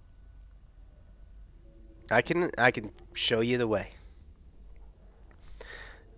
But like I said, there are worse things down here, so you're going to have to be safe on your own getting there. If you're as nearly as powerful as your files say, it shouldn't be a problem. I have not read our files. Well, I read Super Fudge. No, I'm just kidding. I love that book. well, I don't remember reading Super Fudge. it's okay. I know I read a book called Pickle Juice when I was a kid. I don't remember, or Freckle Juice. Super Fudge was an awesome book. I remember that it was about a girl who drank a really nasty concoction, believing that it would give her freckles. Did it? I No. don't think so. I think it gave her an allergic reaction. In the limited way that of 80s books, it's like, oh, you had to go to the doctor. Don't do that again. Don't, there's a moral here. Don't drink things that you don't know what they do. But, well, the short of it is this. There are, I guess you could say, power levels to what you can do as a psychic. That's what they call us anyway. And yours is more unpredictable. Like, you can have sudden bouts, sudden moments of greater ability than you should have. Most everybody else, there's pretty basic. You know. That's why we got locked up. So then how do we get out? What's the next step? All right. So, the hallway that I'm on, there's a door. It's like every other door, but it's another hallway. You take that one, and that one will lead you to the elevator. It's a bit of a walk still, but there's an elevator there. And I don't, they cut me off there. Like, we're completely cut off from whatever the rest of this building is. Okay. So we go to the elevator. I call pressing the button. And then we go up. I think so. And you 'Cause won't be able to talk to us once we go up? Or you will? if you can reconnect me, I'll be able to talk to you. I can help reconnect you. That'd be great. And yeah, I think it's up because what I did find before they shut it all down said sub-level 8. Okay. So where do we need to go? What floor? Are we on Figured sub-level 1. 9? Oh, 1. Yeah. So like the Earth. Yeah, I think that would make sense to me. I don't know what's beyond the building. I mean, yeah, if we want to go out. Okay. All right. Rusty. Yeah. Is there like a joystick looking thing on any of these things, or anything that like sticks out that seems like a number thingy? On his panels, Uh-huh. you know what? I'll say yes. Hendrix is going to extend his pinky and touch it to the joystick and say, "We're gonna be cool and we're gonna get out of here." Right? Yeah, absolutely. I wiggle the joystick a little bit with my pinky. Okay. All right. And you leave the room? Is there anything else anybody wanted to do before you did? Is there an outlet so we can unplug him? There are several large wires leading to a wall, but is that what you want to do? No. I mean, I would let it go. No, I know. I'm just that's just me manifesting Kennedy. He's not trusting this guy. Mm-hmm. He's not trusting Rusty at all. I don't trust that what he said about not being able to hear us either. So. Yeah, I think he can definitely hear us on this floor. Yeah. And probably see us anywhere that there's cameras. He said But we haven't cameras seen cameras so far. Yeah. I say let's get to the elevator and start heading up. I mean. Yep. Yeah. All right. I do want to press the button. You can press the button. You can press the button. It's very important to me. Do we have to cross the window in order to get back to the elevator? Or no, we have to go through a different door. One of the doors. Door. Okay. Yep. On this same hallway. And I think this is actually a good point for us to do a short bio break. We're all going to step away, and we'll be back in 10 minutes and continue our tale of the Psychic Kids. So everybody, we'll see you very soon. All right.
And hey, we are back.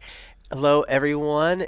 So, welcome to the 2024 IGDN Diversity Sponsorship. Now, that is to say that what we're doing this year for 2023 is going to be for 2024 for the diversity sponsorship. This is an opportunity for to explain what the scholarship does, really quick. Uh, it is open for marginalized creators who want to enter into the game industry. You apply to the IGDN for the sponsorship, and then if you are one of the selected recipients, they send you to what is called Metatopia. Now, Metatopia is a convention, but not in a what we think of when we think game convention.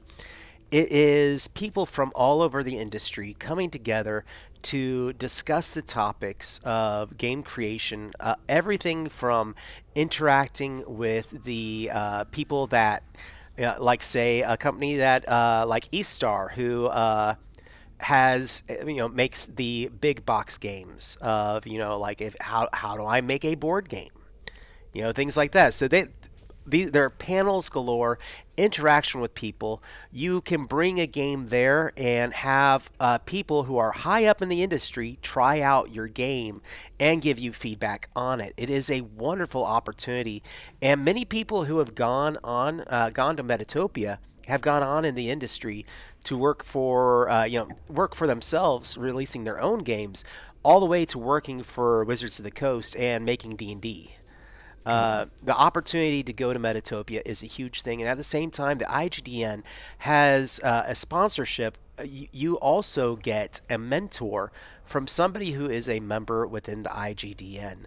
So you actually are paired with somebody in the area of gaming that you want to go into, who then teaches you, instructs you, and shows you what to do, and gives you a little bit of camaraderie of what are those steps. And so it is a huge deal, and in an industry that has honestly traditionally been cis white men. And so this is an opportunity to open the door and bring more people in. So you'll notice in the marquee right below me, flashing up ever so often, there is a GoFundMe. If you go there and do a donation for one of those amounts on there, it gives you an idea of what it is in general. But every show is going to be a little bit different. But you have the opportunity to influence the game, give a little bit of money, increase the fun for the show, and at the same time be donating to this great cause. And if you aren't able to make the show, if you're watching this on demand, the GoFundMe is going to be up. It's up, it's been up for a few days, and it's going to be up for a while. Please go donate, especially right now. There is a huge talk about more diversity in indie games. So this is an opportunity for all of us to put our money where our mouth is. All right. And that said, let's get back to our psychic kids. You've just left the server room where Rusty was, and there's that door, that door closes behind you. And you find yourself in that panel, those paneled hallways. Two doors on either side. And there is a strobe effect actually coming from below, outlining one of the doors. Walking over to it. That one. Yeah. Walking over to it, you look through the window, or what's supposed to be window, and you see another lab room where somebody should have been kept. But around the outside of the door is a strobe effect. Like, you see light growing and then receding. Growing and then receding. But the frame on the door isn't changing. Hmm. Aren't we looking for a hallway? He said it would be beyond one of the doors. That could be another door in this lab that leads to that there was a door that would look the same, but that there was a hallway instead. That this was a hidden exit. Oh. Oh. Yeah, let's open it. Yeah. You open that doorway, and It's just a printed picture on that window. Ah, There's no lab in there. There's no lab. It is a hallway. Wow. And what you were seeing is literally the lights in that hallway growing and illuminating it with intensity. all right, let's get moving. Around here. All right. You continue now, but let's see if we're going to start off there. You continue down these hallways. They have that same feel. No, everything's uniform. The Formica paneling, the white paneled floor, the halls that just seem to have the same right corners, with halls that look just the same running away from them. The occasional bursts of lights, the klaxons of, kind of eerie because it's like energy hits it enough to power it up briefly and then it fades away. So you get that slow build of that alarm and then it drifts out. Mm. And you just begin to make your way following. Eventually you do have to turn. The hallway that you're on is not straight. But you see now, and even before you get there, let's go ahead and do a find check for everyone.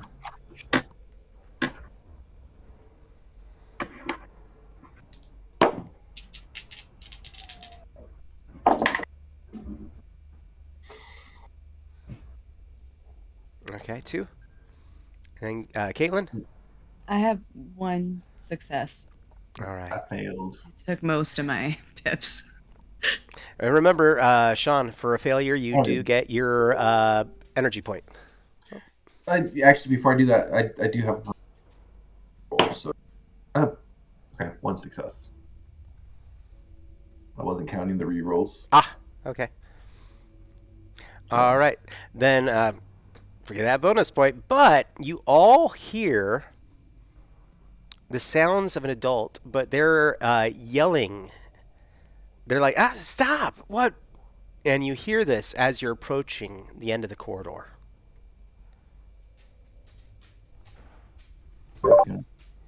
Peek around.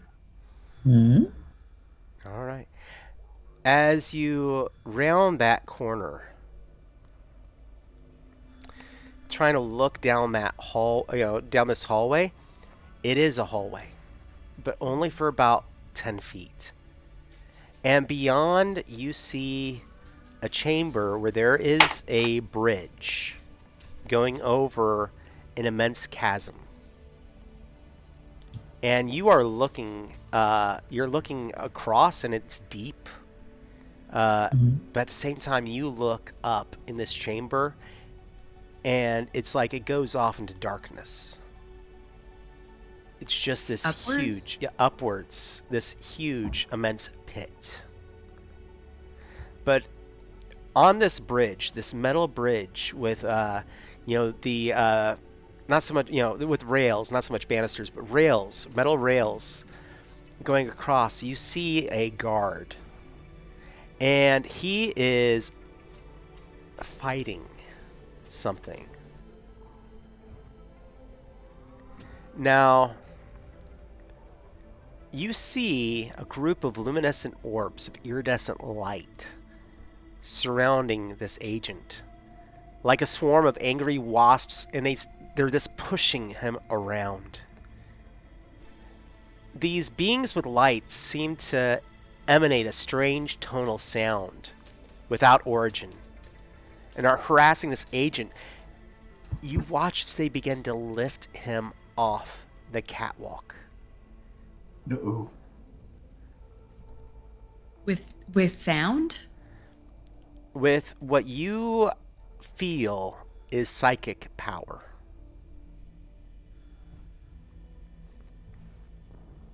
And you watch as they lift him and hoist him in the air, his arms flailing and legs flailing. Hendrix says, "Stop." There's you almost think you hear a chuckle within the sound of these luminescent beings, and you're still watching him, and it's like slowly, foot by foot, he's raised higher and higher. Oh no.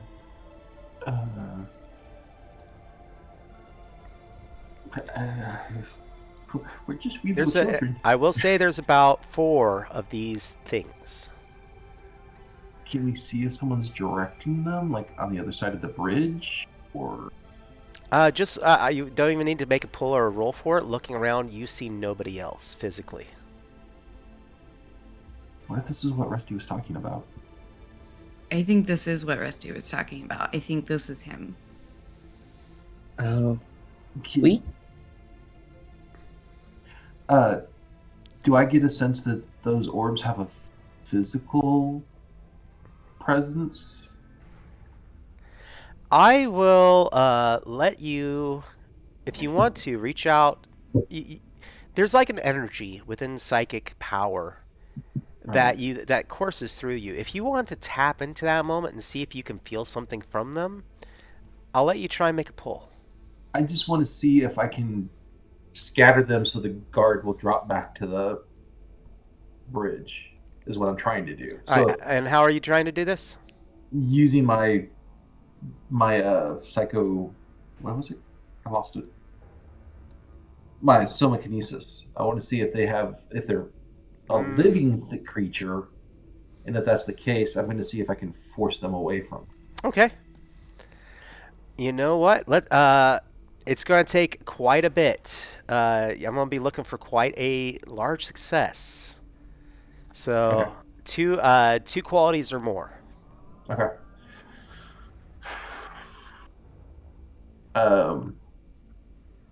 2 hearts.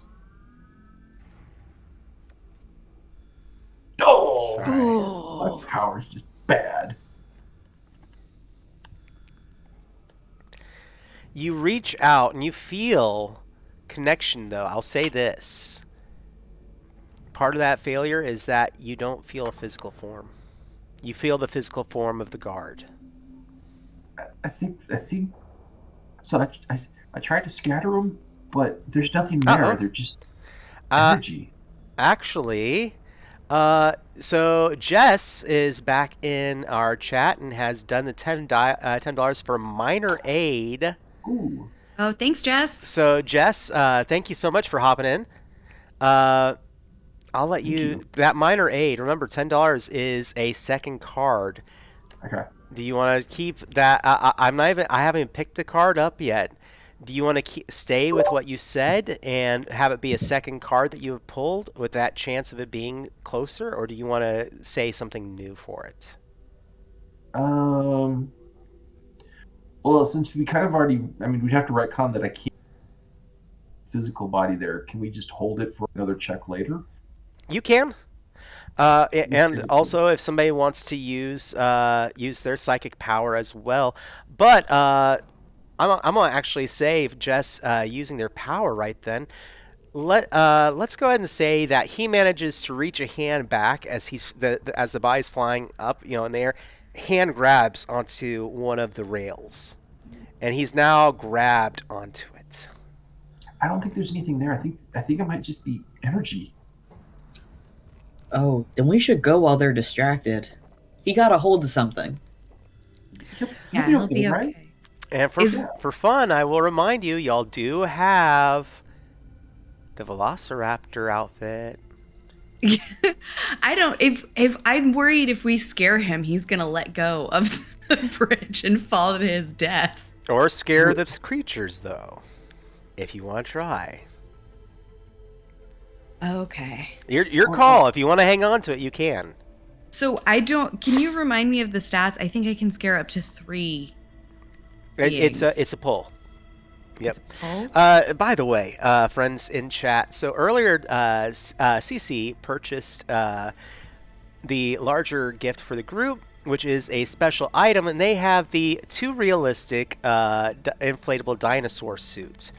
is the item that I have created for this show. We have a lot of items that are available to be purchased, and this inflatable dinosaur suit allows them to make, I believe, a trick. And for every success on a trick check, they can send one person or one thing running. Okay. Yeah, let's use it. I feel like I'm trying to, in my head, like, play the long game too much. And this is not going to be a long game, so I got to stop holding back. Just All right. go for it more often. Yeah, I would like to attempt to scare off whatever is trying to murder this guard in front of us. Awesome. With the dinosaur costume, with the velociraptor suit. All right, so that's going to be a trick check. Okay. And how many energy points do you have? So remember, you can use those the same as your stat points. I have 1 energy point right now. So for trick, I have 4 guts points and 1 trick point. So I'm going to start by rolling 2 die. All right. Dice. Okay, that's 1 success. That was a 6 and a 3. I'm going to use a gut point for another roll. Okay. Okay, that's a 4. I'm going to use my last guts points to turn that into a 5 for 2 successes. All right. So 2 of the creatures, describe this for us. I mean, as the suit sends 2 of them running or flying off, actually. Yeah. So I'm going to sort of pad up towards the bridge and do my very best velociraptor screech roar, which I won't do into the microphone, both because it's not very good. My velociraptor impression needs work, and also because it's not great audio. But just come up and thank you, Farlane. I'll say what he said in a moment because I appreciate it. But so you pad up, you make your roar or your call, and 2 of them just take off at almost light speed, just zipping away and down a hallway. 2 of them are still there, and they're it's like they're kind of trying to yank him, pulling him up and down. This guard who's now just like back and forth. Pulling as one leg is being pulled upwards, but his other leg is free, and it's like he's trying to kick them, and you see his leg just passing straight through it. Oh, okay. Guess we gotta run. They're fully incorporeal. Mm-hmm. You'll be fine. So speed of light, because they are light. So, does the guard, can I extend my awareness? Does the guard have any technology on them, like a walkie-talkie or a walkie-talkie? I don't know what else. You know what? Pull. Mag boots would be real handy right now. Right. We're gonna go for a pull. You know me. I'm using this deck. I got it. Okay. Odds or evens? Which one is going to give you that walkie-talkie being there? Odds there's walkie-talkie. I'm gonna let that is a king or that's Oh, a it's jack. a jack. Yeah. And technically that's an 11. Woo! Cool. I want to try and use my psychic powers to make, inspired by the velociraptor screech, I want to try and make the walkie-talkie go or screech, but in a better way. Whoops, sorry, I forgot about audio. I'm just too committed to Foley work. It's one of my flaws. To try and either scare away or like energy burst away the other weird phantasmal whatever the hex. Now this is a psychic power. Yes. So you need to make another pull. You ready? Hell yeah. Okay. Okay. Psychic. I think that this is a King of Hearts. Ooh. Damn it all! Super wrong. So you feel that psychic energy flow through you, but you're unable to control it. Again, everybody, you see the hair whipping around, but you can't connect with that walkie-talkie. Walkie-talkie is giving me the cold shoulder. Technically a fail, so I will let that go to you as an energy point. I'll take it. Does any Kaitlyn or Shawn does Esme or Kennedy want to do anything? You know what? I will. So they've got one. The lights have one leg in the air, right? I'm going to use my psychic to wrench that leg back down onto the ground. Okay. Okay.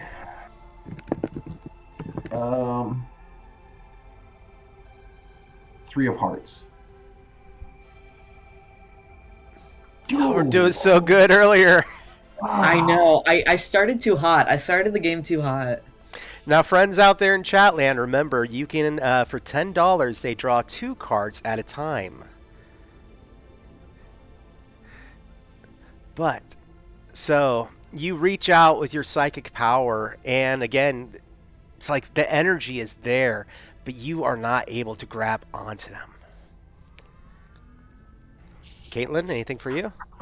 I gotta be honest with you guys. I don't necessarily want this guard to die, but I also don't want him coming after us. Like, we have no reason to believe that he'll be grateful. You know, for all we know, he's just gonna blame us if we get him down and think we were doing this. So I kind of want to move on. You know what? I'm good with that. We helped him. I mean, there's only 2 of them. Yeah. And he's not flying up in the air anymore. And he can't let go to stop us, so we just run past. He'll live, but he's distracted, but he'll live, and I think that's kind of our ideal situation. I agree. I second. All right. You run across the bridge. And Can we see the elevator? Not yet. Okay. In fact, it looks like on the other side of this large chamber that extends, an indeterminable amount up and down. On the other side of that bridge is another hallway, but the lights are not flickering. Okay. He's abandoned us. Are they on? They are on.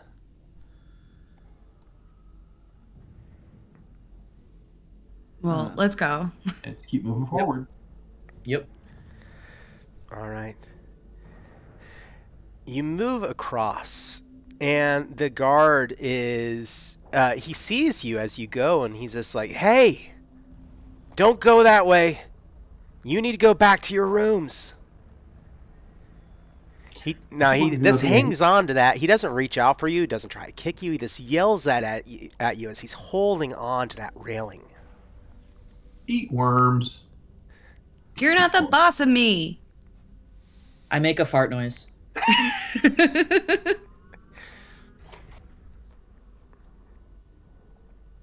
All right. And you flee into another hallway. But this time the lights, they are on. There is that familiar hum again. That this loud, all that thrumming noise, the sound of the sizzling circuitry within the wall, this drifts away finally. And instead is just replaced by that familiar hum of a building. Hey, Rusty, if you can hear us, can you flick the lights twice? I don't think he's here. Okay. Let's keep going. Let's find the elevator. Yeah. Yeah, let's go. All right. You're moving in these halls. The air feels charged. Like there's just something to it. That whether it's humidity or a pressure, or maybe even something your powers are picking up on, you just feel it. I don't like this place. No, this place is bad and we have to leave. Let's keep moving, but let's be aware. I mean, you guys feel that? There's something off. Yeah. It feels... That's good. That's a good way to explain it. Like when you hang your foot off the bed at night and you're just waiting for that hand to grab you. That's the feeling I'm getting. Mm-hmm. Mm-hmm. All right. There's a moment that you finally feel the air is getting more of a charge. And at the end of one of these hallways, you look down and you think you see a figure floating off the ground. Just here's this long corridor, and from one side to the other at the end of this corridor, you just see this figure, feet kind of dragging behind them, just floating. Adult size or kid size? Adult size. And do they look unconscious? I mean, are they like floating, dragging, kind of like, head back, arms just limp, or? Their arms are limp at their sides, and it's almost as if the hallway, as they move through, the shadows get erratic and kind of dance in place. But this was also off in the distance. Are they coming towards us or just going like past? Perpendicular to your path currently. Just wait for it to pass us, and then we just keep going, right? I think we should keep going, and we'll see if we catch up with it or not. Sorry, my old boy's being whiny, so I'm giving him a pet a moment. No, no worries. It's our puppies. So, Mm. do y'all want to just try and move past, sneak past, investigate? What are y'all going to be doing? I think sneak past. I don't want to mess with this. It doesn't look good. Can I try to, because I can see this person, but they're not necessarily like looking at us or aware of us. We can't even tell if they're conscious.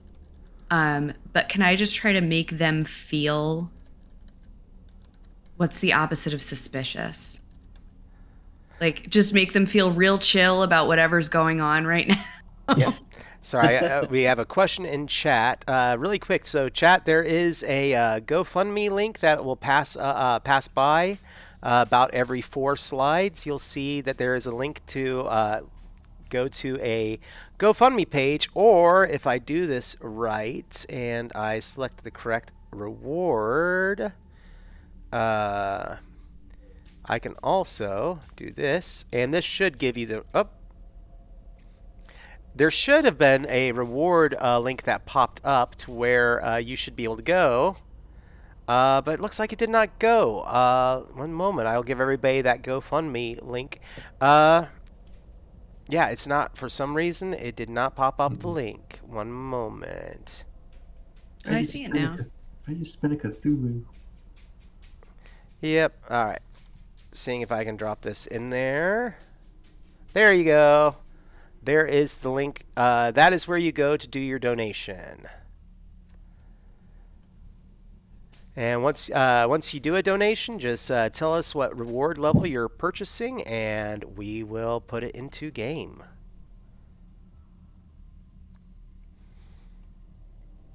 All right.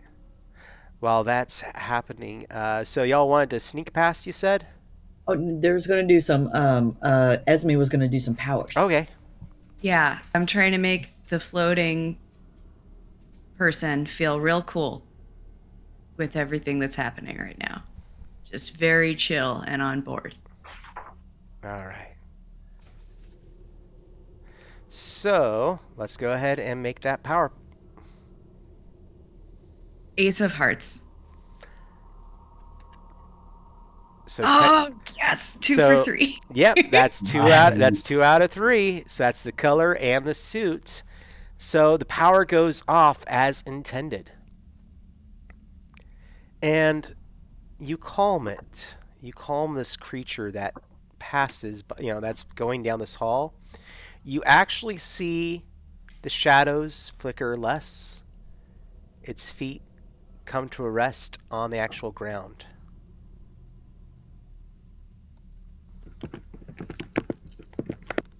Okay. Can we just like walk past now? This is fine. Everything that's happening right now is fine.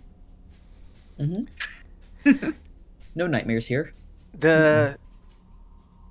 This creature, or whatever this person is, turns and regards you with eyes that glow with a reddish light. And then after you pass by, his head cocks to one side, and he turns around and begins going the other way. Yes. Awesome. It's going the other way, like to ignore us, right? Not to be like, follow me. Yeah, no, he turned his back towards you and begins to just walk in the hallway. Okay. Like a regular bipedal stride. Yes. Okay. Dope. Best case scenario. All right. All right, let's keep going. You finally find what you think is that elevator. Same dimensions as a door down here, but 2 steel doors and a button control panel to the side of it. Can we call the elevator? It's like a regular elevator button. It's not like a complicated panel. Okay. You reach over and touch the did the link not work, Graham? Oh. No. Uh-oh. It's not the ideal circumstances for Graham and I to meet.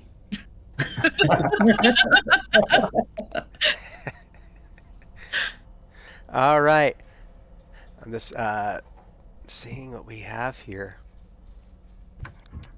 The door next to the elevator suddenly flies open, and a group of orderlies rush you.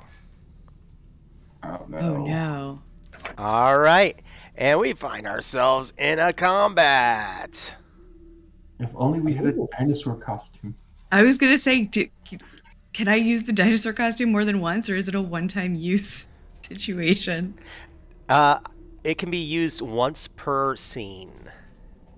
Okay. Is this a new scene? This is a new scene. Awesome. Oh. So, all right.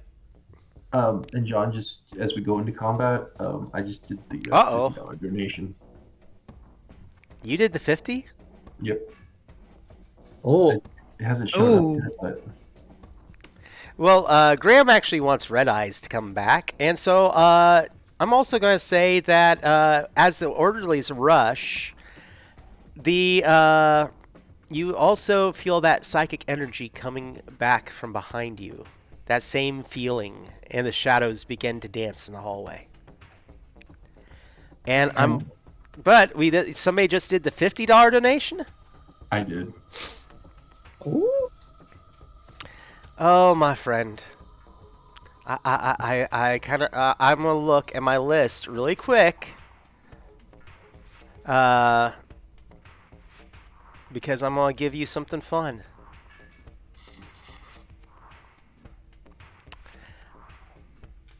We are going to have, for $50. Okay, guys. Put up with my ace sense of humor here, okay? I'm Ready? for it. You find, at this moment, dropped here at the elevator, on the ground, is a sock. But it's not just we're wearing? any sock. Oh, no. No, this is a sock of invisibility. A single sock that grants a temporary invisibility to a door when placed on the doorknob. Adults automatically ignore the door, believing it to be a solid wall. Nice. Okay.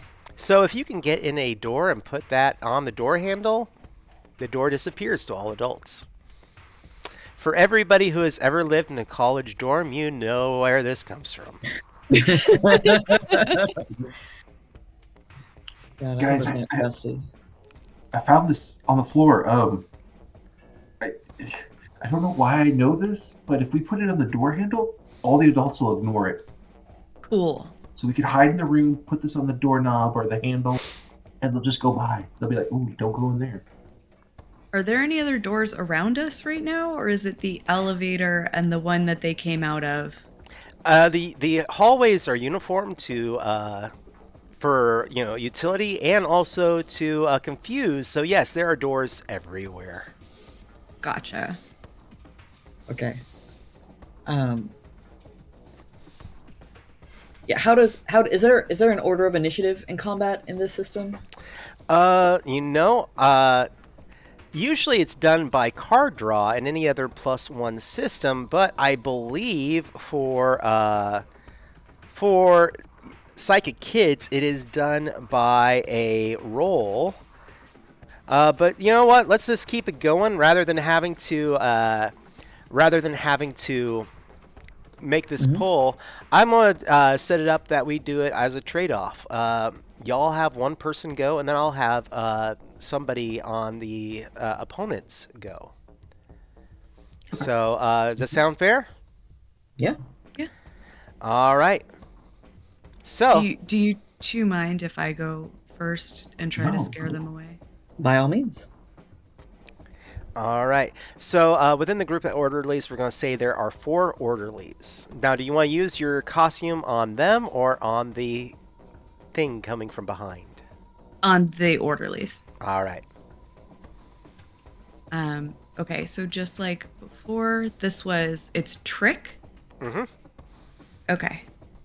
I'm starting with 2 dice. I have a success. I have a 4 that I'm going to turn into a 5 for a second success, and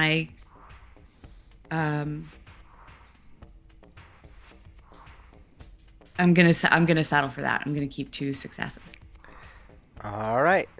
Right? Because how often do our points reset? Our stat points reset? Every roll. Every roll. Okay, Every then roll I'm they going to come roll back. 1 more. All right. And that's another 6. So 3 successes. Nice. All right. So 3.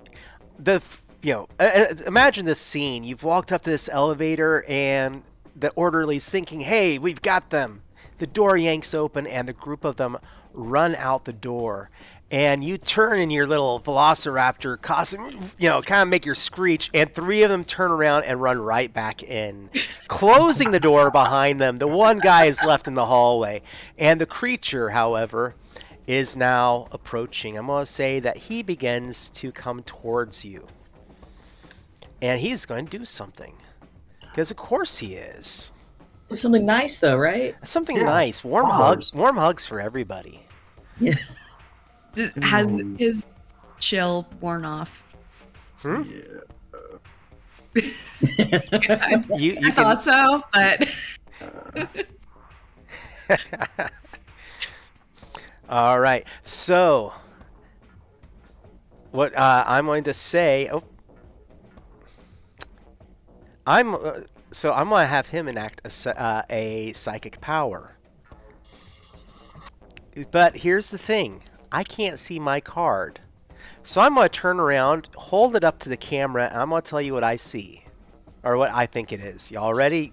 So my players, y'all get to be the DM for a moment. Nice. All right. So here we go. I am going to say, as my headphones fall off entirely, because, of course, they're tethered to the computer. Isn't that lovely? Well, you could just close your eyes and hold it up. Oh, I have a that's deck a of good cards. idea. Do you want me to That's a just good use idea. my deck of cards? Yeah. Well- Yeah. Do you got them right next to you or somewhere nearby? Yep, got one over here. Wonderful. Thank you, Stevie. I got my Adjust my necrotic suit headphones next to me. here. I can just grab those two. All right. Let me shuffle them and then try and channel your third eye. My third eye for this, which has to be a red eye for this guy coming towards you. Yep. Okay, so keep your eyes closed. I'm going to show it to the camera. All right. All Card right. is drawn. What do you think it is? You know, in honor of Motorhead, it's the Ace of Spades. Three Ha of ha diamonds. ha ha! It is the three of Ah! diamonds. All right. The shadows extend from him. You see them begin to whip around, and it's almost as if imagine them being tendrils of hair coming off the wall around him. But he is not. The psychic energy is unable to do anything for this round. It is now back to y'all. You have this psychic creature coming towards you, and you have one orderly left. And are we still right by the elevator? You are. So somebody did Esme? Did you push the button before this started? Are we waiting for the elevator to come down? I will have pushed that button as soon as possible, but I don't know if I had an opportunity or not. I will let it go to you. Okay, cool. So we're just waiting for the elevator to come down. I am going to, if it's okay, Stevie, if I go. Please. I am going to channel my inner, hurl myself at the orderly, and do like a full-on body check, a la hockey. Check into the boards. All right, and Jess has dropped a donation to Stevie because he's not psychic. Because I guess I'm not psychic. Since, all right, but so you're doing what with it? Sorry. I'm going brawl fight. I'm just gonna run and just like body check him into the wall. All right, let's go for that body Sick. check. All right, now this is going to be a contested roll. Right, so I'm spending 2 of my bronze so I can roll 5 dice. All right, let me go to him, find his. Oof. All right. So And then 1, I'm 2. going to spend my last 2 points to get 3 successes. Does it matter? Do you need to know the combination of 5 and 6s or just 3 successes? Just 3 successes. All right. See how he does. All right. I am spending one of his pips to re-roll. He does not succeed. He got 2 successes, but you managed to body check him. That's right. You don't mess with the pelicans. We're the Pelicans. That was my hockey team. Cool. All right. Yeah. Stay down. Go sports. All right, and over to Stevie, because I'm going to say, let's get you a turn in before this, because the creature's already gone. I'm going to channel, thinking about my memory, a memory of fireworks in the night sky, a celebration with food and vast community. I'm going to close my eyes and channel this memory, and everything electronic around me, I want to cause to erupt in sparks, like fireworks, in order to dazzle and daze everyone to give us enough time to get on the elevator and for the doors to shut. Ooh, okay. So, As Katy Perry's Fireworks plays in the background. yeah. All right. Okay. Channeling. Now, do we want to pause and give people a chance? If y'all really want to... Well, we do have one on the board. We never used for a second Yeah, card. there was a Use the second card. draw that we haven't used. Go for the There second card. is. Do you want to put a second Yes. card up Yeah. there? Do the Yes. second card. Let's do an 8 of spades.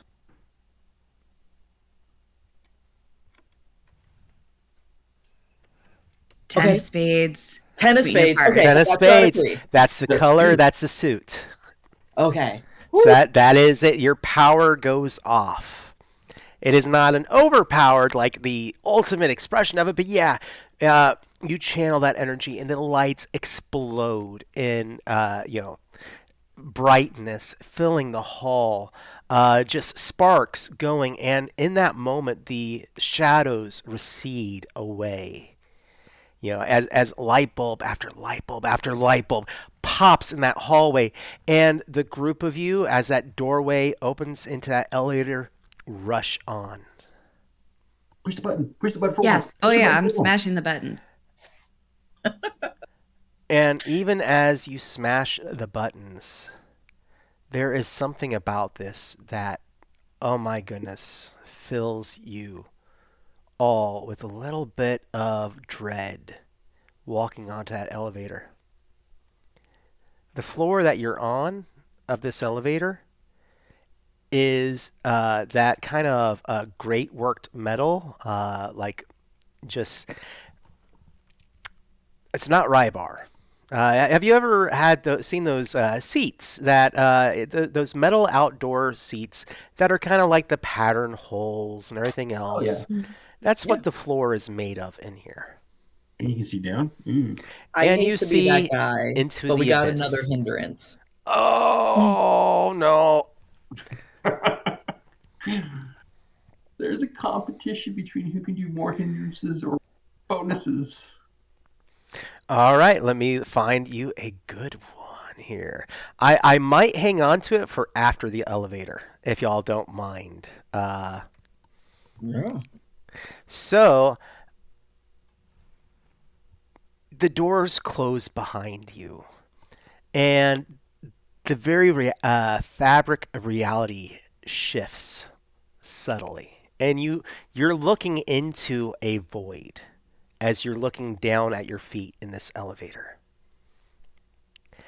The door ceiling, and there's a surreal experience as you begin to float upward. And within the inverted confines of this elevator well. And the laws of gravity start to lose their grip as the floor becomes ceiling, and the ceiling, a metal grate, is now your ground, or is the other way around. So you hit that button to go up, and the elevator begins to go downwards. Oh, But no. as you're traveling downwards, you also do the flip, and you're now on the ceiling. So we're actually going up now. So it feels like up again because we flipped over. So Ooh. either we were upside down before and now we're right side up and going up, or we were right side up before and now we're upside down and going down. Yes, No, which I can't all wait to get out of this together place. is you have this disorienting tumble against the forces that you're accustomed to in this moment. That feeling that your inner ears, your stomach going wild. And not only that, but it looked like you were traveling into the abyss, but now you are going up into it. Okay. Can I vomit? You roll for vomit. It is a possibility. Ew. Yeah. Yeah. He like gags. Like, what way does the vomit go? When you vomit, it goes down. It's at your feet on the ground. Okay. This Wait, one on the ground or through the floor? now. So 'Cause the basically, floor is imagine great. your ceiling before was solid, and you walked in on this metal grate, and now you flipped over, and now you're on a solid Oh. floor that he just threw up on, and your ceiling is that grate. Yuck. Okay, I'm gonna move slightly away so that if we do flip again, I'm not gonna get hit. Jess is pretty awesome. This said $5 for extra vomit. Yeah, so I guess I don't know what I ate. I can't remember eating, but there's plenty. Oh, come on, camera. All right. Sometimes cameras can be so particular. Yeah, hold your hand in front of it literally for about 5 seconds. And almost over the lens. Oh, There you go. And now move your hand really quick. oh. And that should There you clear go. you up. There There you it go. goes. Aha! Okay, Stream cams. there we go. All right. So Does the elevator door open? the door. What button did you hit? You actually were able to hit, and you see a listing of everything from sub-levels up to 1, and then even higher into 3. Is there like an L or a G or one with a star next to it? Oh, there is a star next to the 1. I'm going to hit that one. All right.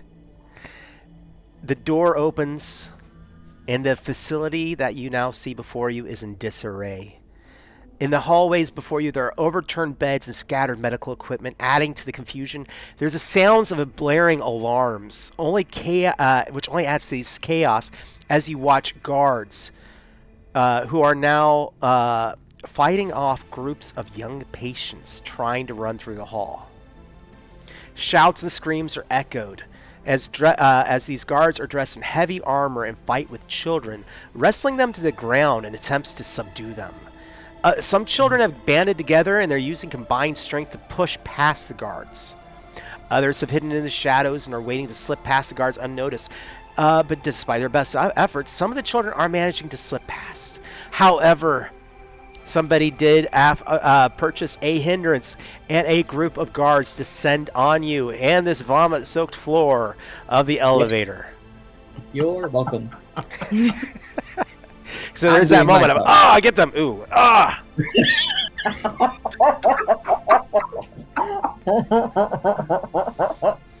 I don't get paid enough for this. All right, Okay, so door opens. Are we going into initiative? we're going to go back to what we were doing before. We'll go ahead and do the trade-off. I think it's a little bit easier that way. Yeah. Is this a new scene? Do we get to... Yeah. Ooh, so we get the dinosaur back. Yep. Yep, I've got 5 guards that rush in. It's crowded in here. Okay. So we're all in the elevator right now? Mm-hmm. Is there a door open button? There is. Can I try to hold the door? Yeah, absolutely. With the button. All right, so you're going to kind of skirt past them and hit the door open button? I was next to the buttons. Okay. So I think I'll just, jam that so that we don't wind up going back down. All right. In case the shadow person pressed the up button downstairs. Oh, that's a good point. Elevator. So that, okay, yeah, exactly. All right. Well, let's go ahead and get, because most of your physical abilities are tied to the run ability, let's go ahead and do a run check. As, for you, you're trying to hold that button. I'm going to say that if you're holding that button and standing there, Okay. Because you got 5 adults who've just rushed in, and they're trying to stop everyone, so. Yep. Well, so far, this is not going great. I have... SiSi has one asked for one of the success. guards to slip on the vomit and doesn't get to move this turn. I will, if somebody does a $5 purchase on that, yeah, sure. I will say that they cannot act. That 2 of them will get to act, in succession. And the guards won't get a turn as they are slipping. All right, but so sorry to interrupt there, Kaitlyn. So what? No. How did Esme do? 1 success on her run check. All right.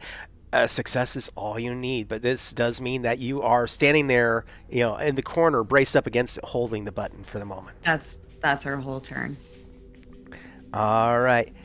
And I'm watching. Did anybody want to make that purchase? Waiting in chat.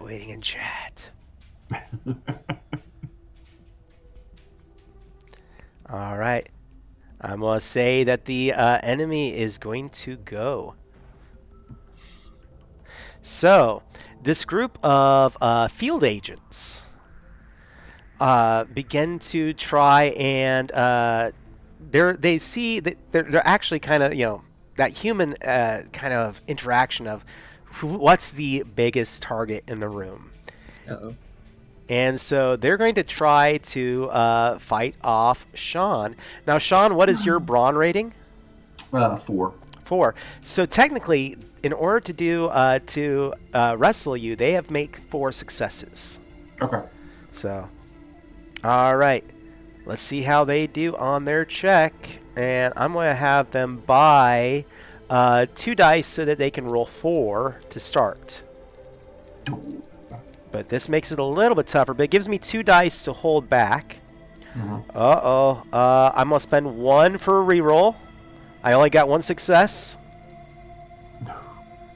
I did not get enough successes. So they mob into you, and it's tight quarters and a bunch of adults, and their shoulders are hitting each other, and they aren't able to get a good grapple on you or try to wrestle you to the ground. Get off me. All right. Back to your side. So, Shawn or Stevie? I have an idea to maybe set you up for a finisher. Okay, go for it. So I would like to say to the guards, "What are you doing? We're your backup. Go back out there." Actually, SiSi has spent $10 for a vomit slip. So let's back that up a moment. I'm sorry, Stevie, is that okay? Yeah, absolutely. All right, so they rush in, and rather than me getting to make a pull on that, they all slip on the ground in the vomit. So Shawn or Stevie, now with that in mind. That changes my idea. Shawn, do you have a thought? Well, if they're on the ground, I mean, I say we just run out of the elevator and let that door shut. So I think they're gonna get up, right? Like I think one of us can get out, or two of us. I'm trying to think about the order of combat correctly. So like they're not completely incapacitated. They will get up again. So like someone can run out now, and then it will be their turn. Mm-hmm. Well, actually, somebody has purchased again, and so they're going to be. They have not only fallen in the vomit, they all, realizing they're covered in vomit, also are now vomiting. Okay, I have a pitch for my turn. I have a pitch. Yes. So John. Yes. John. Mm-hmm. Knowledge is show off your smarts by solving puzzles, cracking codes, and beating adults in game of chess.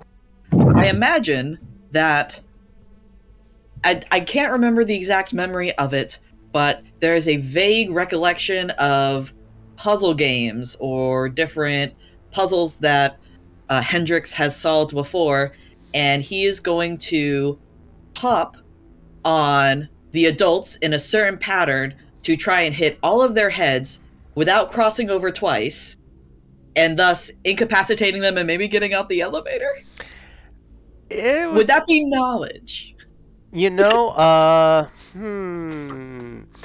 okay, so technically in these situations, they have it is easy to beat the adults, but it takes a couple rounds to.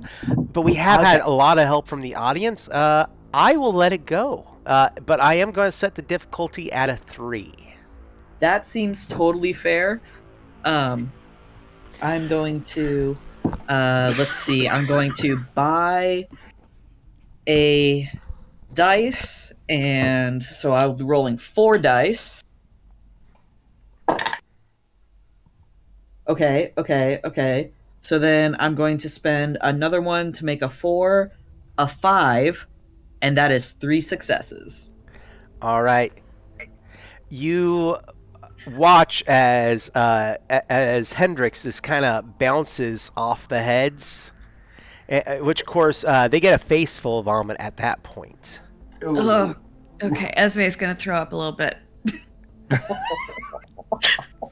And I'm figuring as you jump off the elevator, Hendrix, you grab Esme's hand and pull her with you, and then I guess Kennedy follows after. Yeah. Making sure to like grind my heel into the smallest someone's back on the way out to make a point. All right. As you hop off the elevators and the doors close behind you, you hear the elevator start up and the sounds of it descending. Ooh, it's gonna flip and they're gonna get splattered on the other side.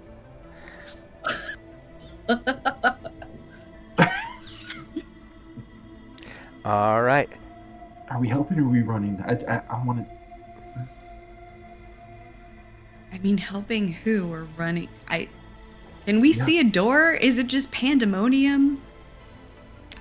It's pretty much pandemonium here.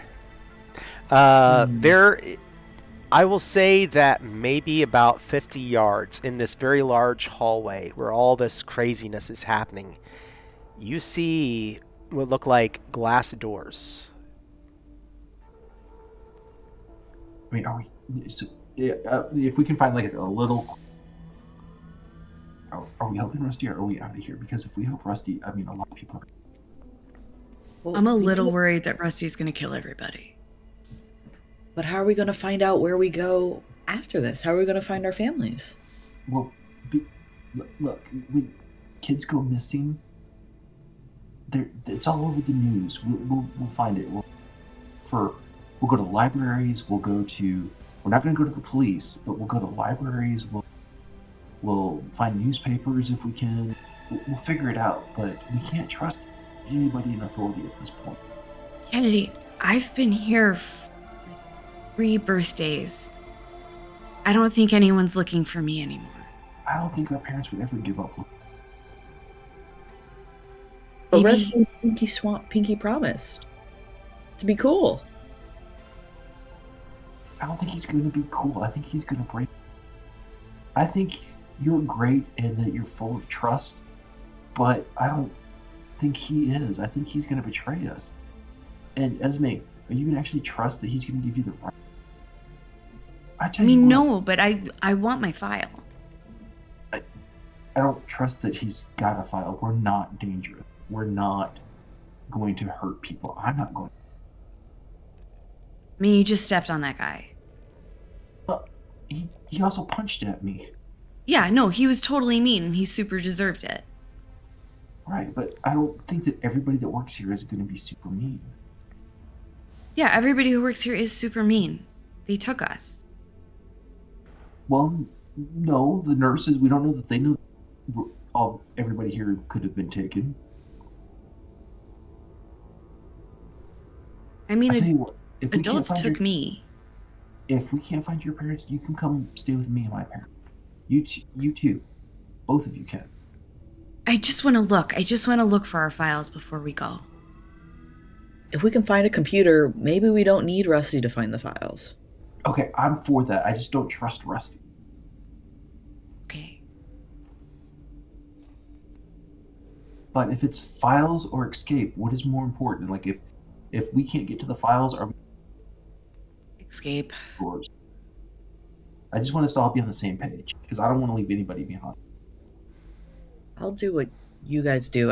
If it's between trying to find the files alone or escaping, I'll escape.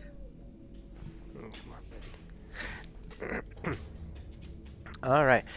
Just really quick tossing out there. I know in the middle of the drama, but we just did have a donation, $30 from John McGuire, who is currently publishing a series of games under his 3-2-1 action. So he is jumped on to be one of the supporters for the stream. So thank you so much. I will be getting that into our marquee for the next show, but thank you so much, John. Very awesome.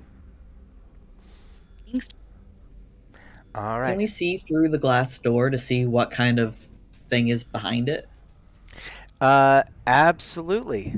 And we're actually going to do this as an extended challenge. But yeah, you do see glass doors, and it almost looks like there is a forest.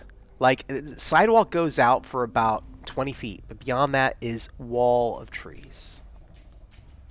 Huh.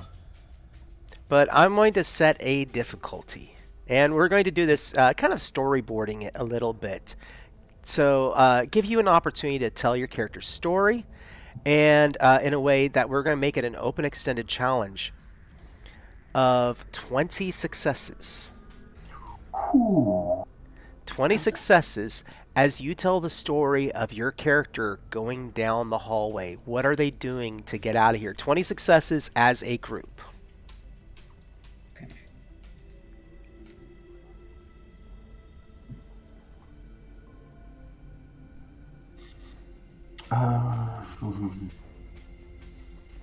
There are And other kids in this hallway, right? there are. Fighting guards. Mm-hmm. Can I want to try to befriend and ask them, because they haven't been, according to Rusty, in the basement, if they know the way out. All right, so befriend check. Yeah. So we'll go ahead and let's do a befriend for yours. Okay, so I have 2 befriend points, and I'm gonna use 2 guts points for a third dice. Actually, no, I'll use 3 to roll 4 dice. All right. Okay, that's 1 success, and then I have another pip to turn that into 2 successes. All right. So how many successes total? Just 2? 2. All right. Let me pull up. I'll go back into our chat a moment, and so And then, how does our psychic influence work? Like, it says level 4. I don't really know. So that's how many energy points you can spend per. At once. Yes, at once. Okay. Per challenge. So and also everybody with the lovely little scene on the elevator, go ahead and give yourself 1 extra energy point. Yay.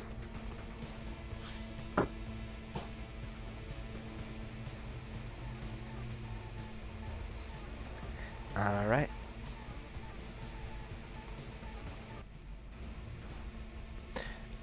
All right.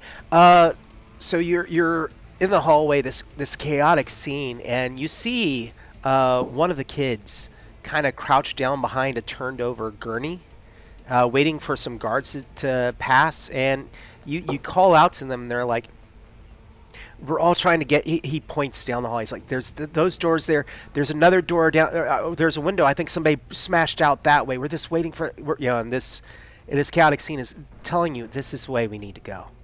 Either we go through that door. Or if we go further down and take a left, there's a smashed out window that he thinks that people can get out.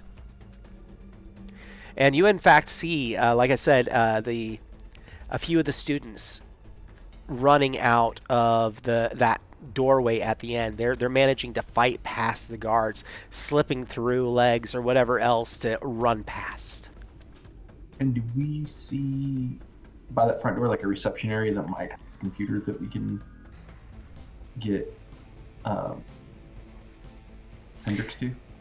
Definitely. There's a lot more electronics up here. You have, obviously the lights, you have cameras, you have panels, you have computers on mobile nurse stations. You see at the far end a reception desk that has a computer. Let's get to the reception desk. Maybe we can get a printout. Yeah, even a few lines of our files might be full, but let's get there first, and then we're out those doors. Okay. All right. So I'm counting the check for befriend as part of the total towards y'all leaving. Okay. So Stevie and Shawn, what are your characters doing? And feel free to take the story in a direction. I mean, what do you see your characters doing as you're attempting this final surge to leave? I'm going to be the spearhead. We're going to... If someone crosses the path, I'm going to try and check them into the wall. It worked before, so... All right. I'm going to start moving and trying to knock people out of the way. Let's go ahead and make a fight roll. Yeah.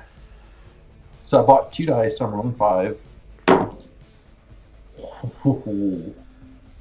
So that is 3 successes so far. Nice. I'm going to spend a point to flip a 4 to a 5. Nice. And then I've got 1 more point to reroll. All right. And that's a 6. All right, so how many total successes? 5. 5 total successes. Nice. All right. Kennedy goes at it. You watch as grabbing one of those like IV stands and grabs it, picks it up, and body checks like 2 of the guards, hockey style. And you just take them down. They crash to the ground, and you probably land on top of it. You hear the bars on this guys. Pardon me. The bars across their face, and you hear something crunch as you slam into the ground. It's just their nose. It's okay. And you get up and continue running. Stevie for Hendrix. So Hendrix is going to, in the wake of bodies that Kennedy is leaving behind, I'd like to try and do a find. I want to find a key card or something that might be used to get access to a computer or a door or something like that. Let's do it. I'm going to buy 2 dice. Okay, and then I'm going to re-roll 1. That's 3 successes. 3 Nice. successes. All right. So far, y'all are already up to 10 successes for this departure. You find that key card. All the while, this chaos is happening. You even look over at one point, and this one guard has a billy club in his hand, and he brings it down, and a kid just moves his hand in the way, and it stops right before him and slams backwards, hitting the guard in the face, and he literally just flies off and hitting the wall. Cool. Scenes like this is just taking place all over. All right, back around to Kaitlyn. Okay. I want to wait for Hendrix to see if they can find our files. But to sort of buy us some more time, I would like to, if there are any guards nearby that I could see that are going to get in our way, can I use my psychic powers to make them feel really guilty for everything they've done?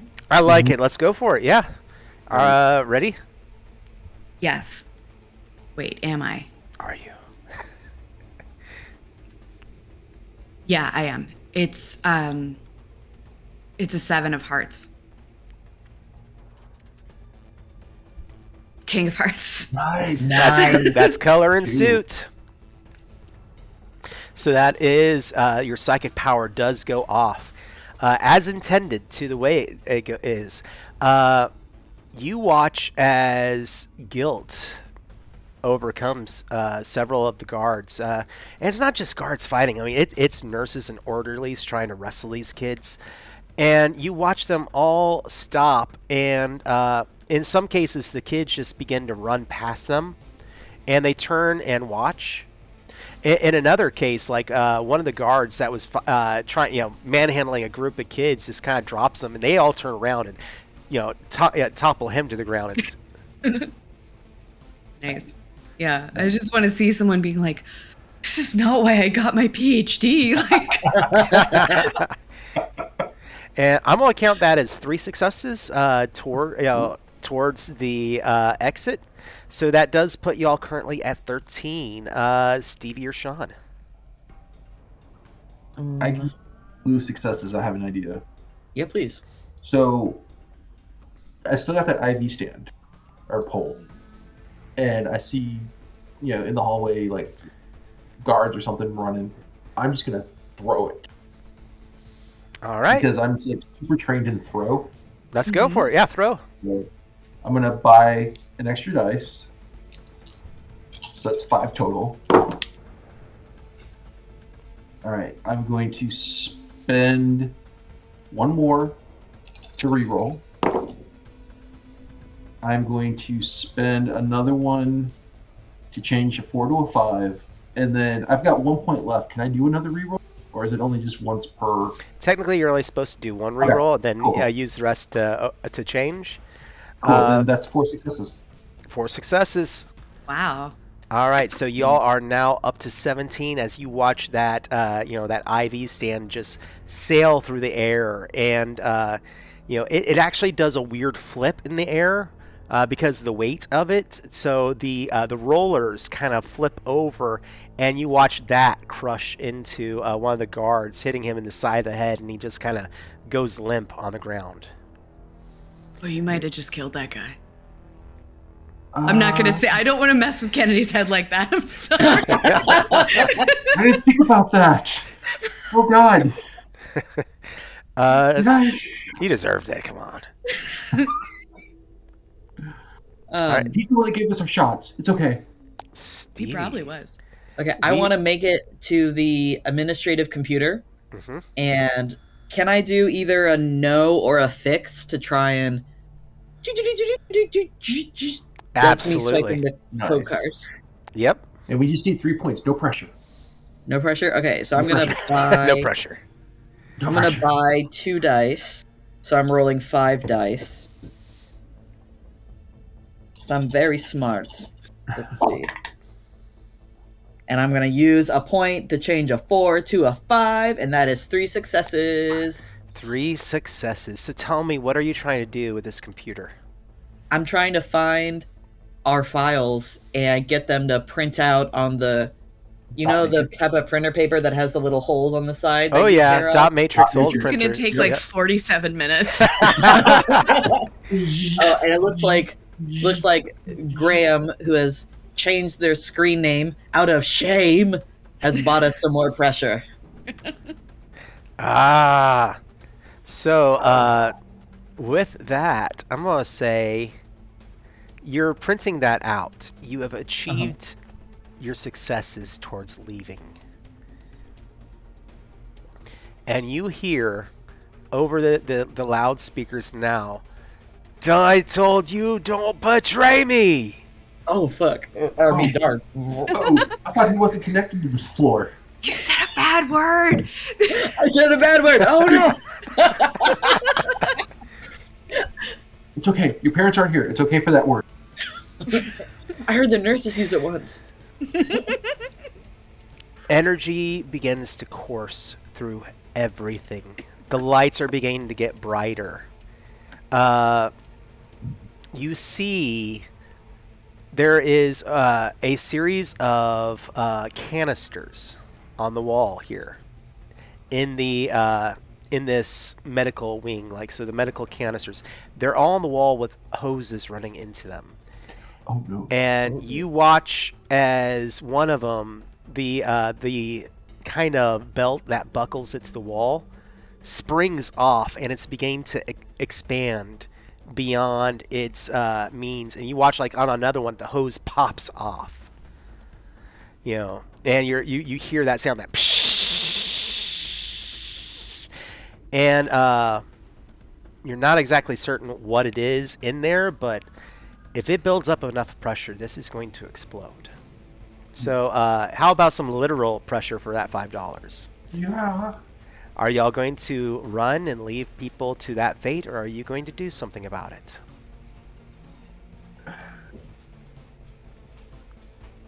There are kids in here still fighting. We can't. I mean, most of them are trying to get out already, right? The children are evacuating as quickly as possible.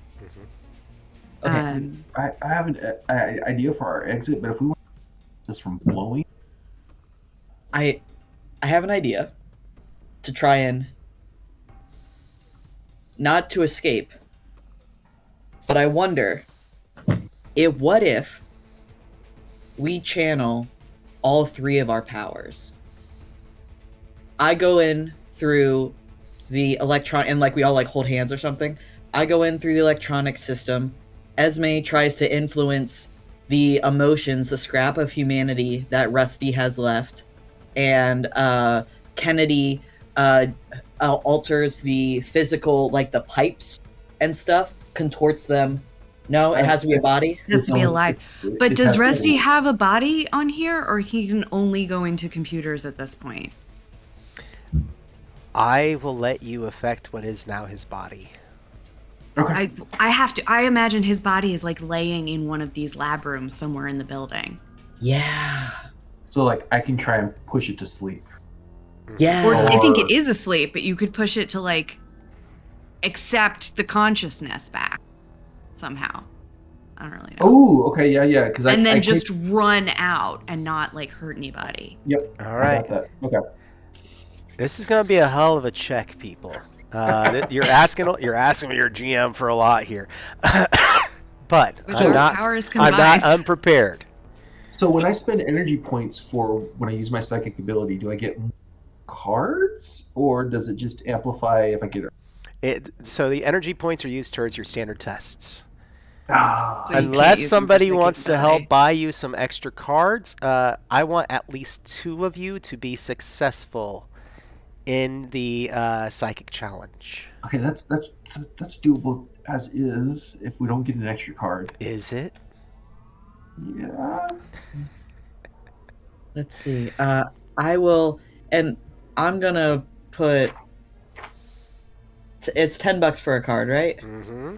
And yes, people out there in chat, I do allow my players to purchase. This is a charity, and we're going to, any opportunity to get the money into where it's going to do some good, I'm gonna let it happen. And we can buy multiple cards, right? Like, so if like multiple people do this, we can get. Yes. Okay, so let me click through. This is my quarter in the swear jar.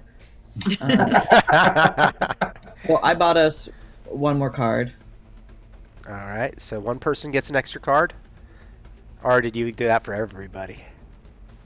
I just did $10. I did one So card. whatever $10 will get me. Yeah, how is this going to go? Are you going to pull 3 separate cards or 4 separate cards? And Stevie has. I'm gonna pull for each one of you. Is what I was going to do. Oh. Okay, and we need 2 successes out of. Yeah, I guess, two of you need to have a 12. successful psychic power go off. Okay. But each card is a 1 in 3. There are 3 possible successes per Yes. card. Okay. But essentially, I would be looking for, if I pull a card for one of you and you get the suit right, then you would have that. That would be one person being successful. Gotcha. That kind of thing. So I want 3 out of the 3 of you. 2 of you have to have your psychic power go off. All right, 1 minute. I am doing 1 second. Uh-oh. Yeah, I got this. So I just did 2. I did a $20 buy, but it's 2 $10 buys, so I get an extra card, and Kaitlyn gets an extra card. Thank you. I'm saving my donation money for when SiSi plays Raccoon Sky Pirates Oh, tomorrow. That's why I haven't chipped in. Yep. All right, so we're gonna start off with Stevie. Stevie, are you ready? Emotionally, never. Never. I have 2 cards. Okay. I think it is the 6 of Spades. Oh no. Oh, beans! Oh, beans! That's not either of those things that I said. Oh, beans. Okay. So, well, no pressure, y'all.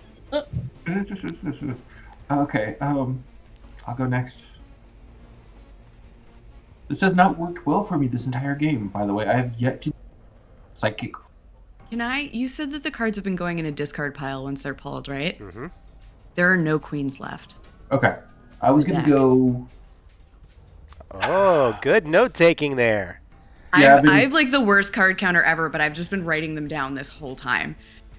Nice, good note-taking. Ace of Clubs. Oh! Oh, you got the color. You got the color. That's one. You got the color. So, you feel as your psychic powers combine, and that is something I said. One of the reasons you were kept on that level is the chaotic nature of your powers. And that's why you were kept separate from the rest of the psychic population. This is a moment, and that's also to explain how these donations work in a story way. But so yeah, you feel as your psychic connection pushes through the machine, you body check Rusty, and so you've got him pushed back. And now, Kaitlyn. 4 of hearts. Oh, sorry. 4 of hearts. Oh, sorry. You got the color. You got the Okay, color. I got a red card. I got the color. You reach through the computer, pushing on Rusty's consciousness, both physically and, emotionally, mentally. And you find that brief touch of humanity that even the smallest part of it is like, hey, if you do this, there's nobody that's going to be able to take care of you either. And he lets go. Yes. He falls backwards into his body. And I'm going to say this. Go ahead and describe for me as you leave this building, as you leave out of this facility and run into the woods. What does that look like for you? I want to know each one of you what you feel, what you see, because we're going to go ahead and we're at our time limit for us to start getting ready for the next show. So as we're leaving, I'm going to wait for the other two to go out first, because as they're leaving, I'm tying a sock to the door so that the adults will ignore it, but the kids can still go through it and give us all a little more time to escape. Nice. So wait, to the exit or to Yeah, the to the entrance from the exit. other side?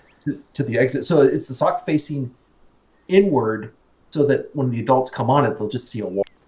But the kids will still but see the kids door. can get out. Yeah. That's smart. And so as I'm tying that on, I'm feeling hope. I'm feeling that we're going to find answers. We're going to escape. It's going to be hard, but we're together and we'll make it work. Awesome. Kaitlyn or Stevie? Esme is going to grab however many pages have printed off of that printer and sort of hug them to herself as she runs for the door. Because again, her last big memory is being kidnapped, and she's going to try to tap into that memory to sort of try and remember where she was, and where she belongs and where she needs to go. And, while she's still afraid, she thinks a lot of other people are still afraid. So she just wants to kind of pulse out as she's going, psychically, this feeling of like confidence that we can do this. Thanks. And Hendrix is going to run out of the building, get a couple paces away, and turn around and look back. The building probably looks... because, kids are flowing out of it, so it seems almost... it's so big, it seems hollow, almost, to him now. And he thinks about Rusty, and about how Rusty was more like them than like anyone else and at this facility. And they're going to say, I'm coming back for you. I made a promise. And thinking about the community that Hendrix left, Hendrix doesn't want to leave Rusty alone.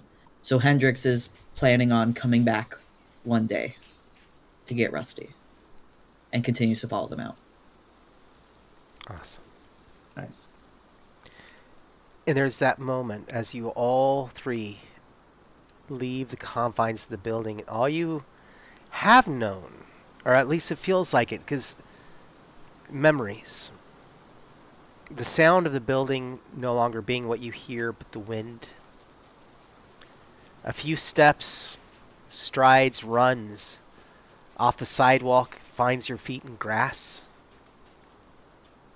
A few more steps past that, you find your feet going into the woods. The smell of trees and air. The feeling of the leaves crunching beneath. And our scene fades out as dozens of children run into a new day. And that is where we're going to be calling it for Psychic Kids for today. A little Awesome. bit... little emotional, a little fun, a little silliness. I hope everybody had a great time. At the same time, Matt and Brandon, I'm sorry for kind of butchering your game in my own way. If you've ever seen my channel, I do that pretty regularly. Uh, but I really hope everybody had a great time, and thank you so much. Guys, we're up to $380 so far for our charity marathon. That is doing pretty darn awesome for our second Awesome. show. We have more coming. Really quick, let me look here on our schedule for what we have coming up next. Where are we? So we should be at 1 p.m. We have Staged Heroism coming up from which Shireen, who helped write the game, she will be running it. We are going to Awesome. be elderly superheroes in old folks' home. Oh, And nice. I will be back for that game. I will be playing. But the thing is that hey, come out, check out another new game from another company that is part of the Independent Game Developer Network. So opportunities there, and hey, keep an eye on us. Come back and forth. Come check us out. Be sure to say hi. And hey, did you know that IDGN have their own Twitch channel? Why don't you go find it and give it a follow? But other than that, hey, friends, I've got an hour to get ready and eat some lunch. I'm going to be doing 14 hours for today and tomorrow here at the control booth. So I will see y'all in just a little while. See y'all, friends.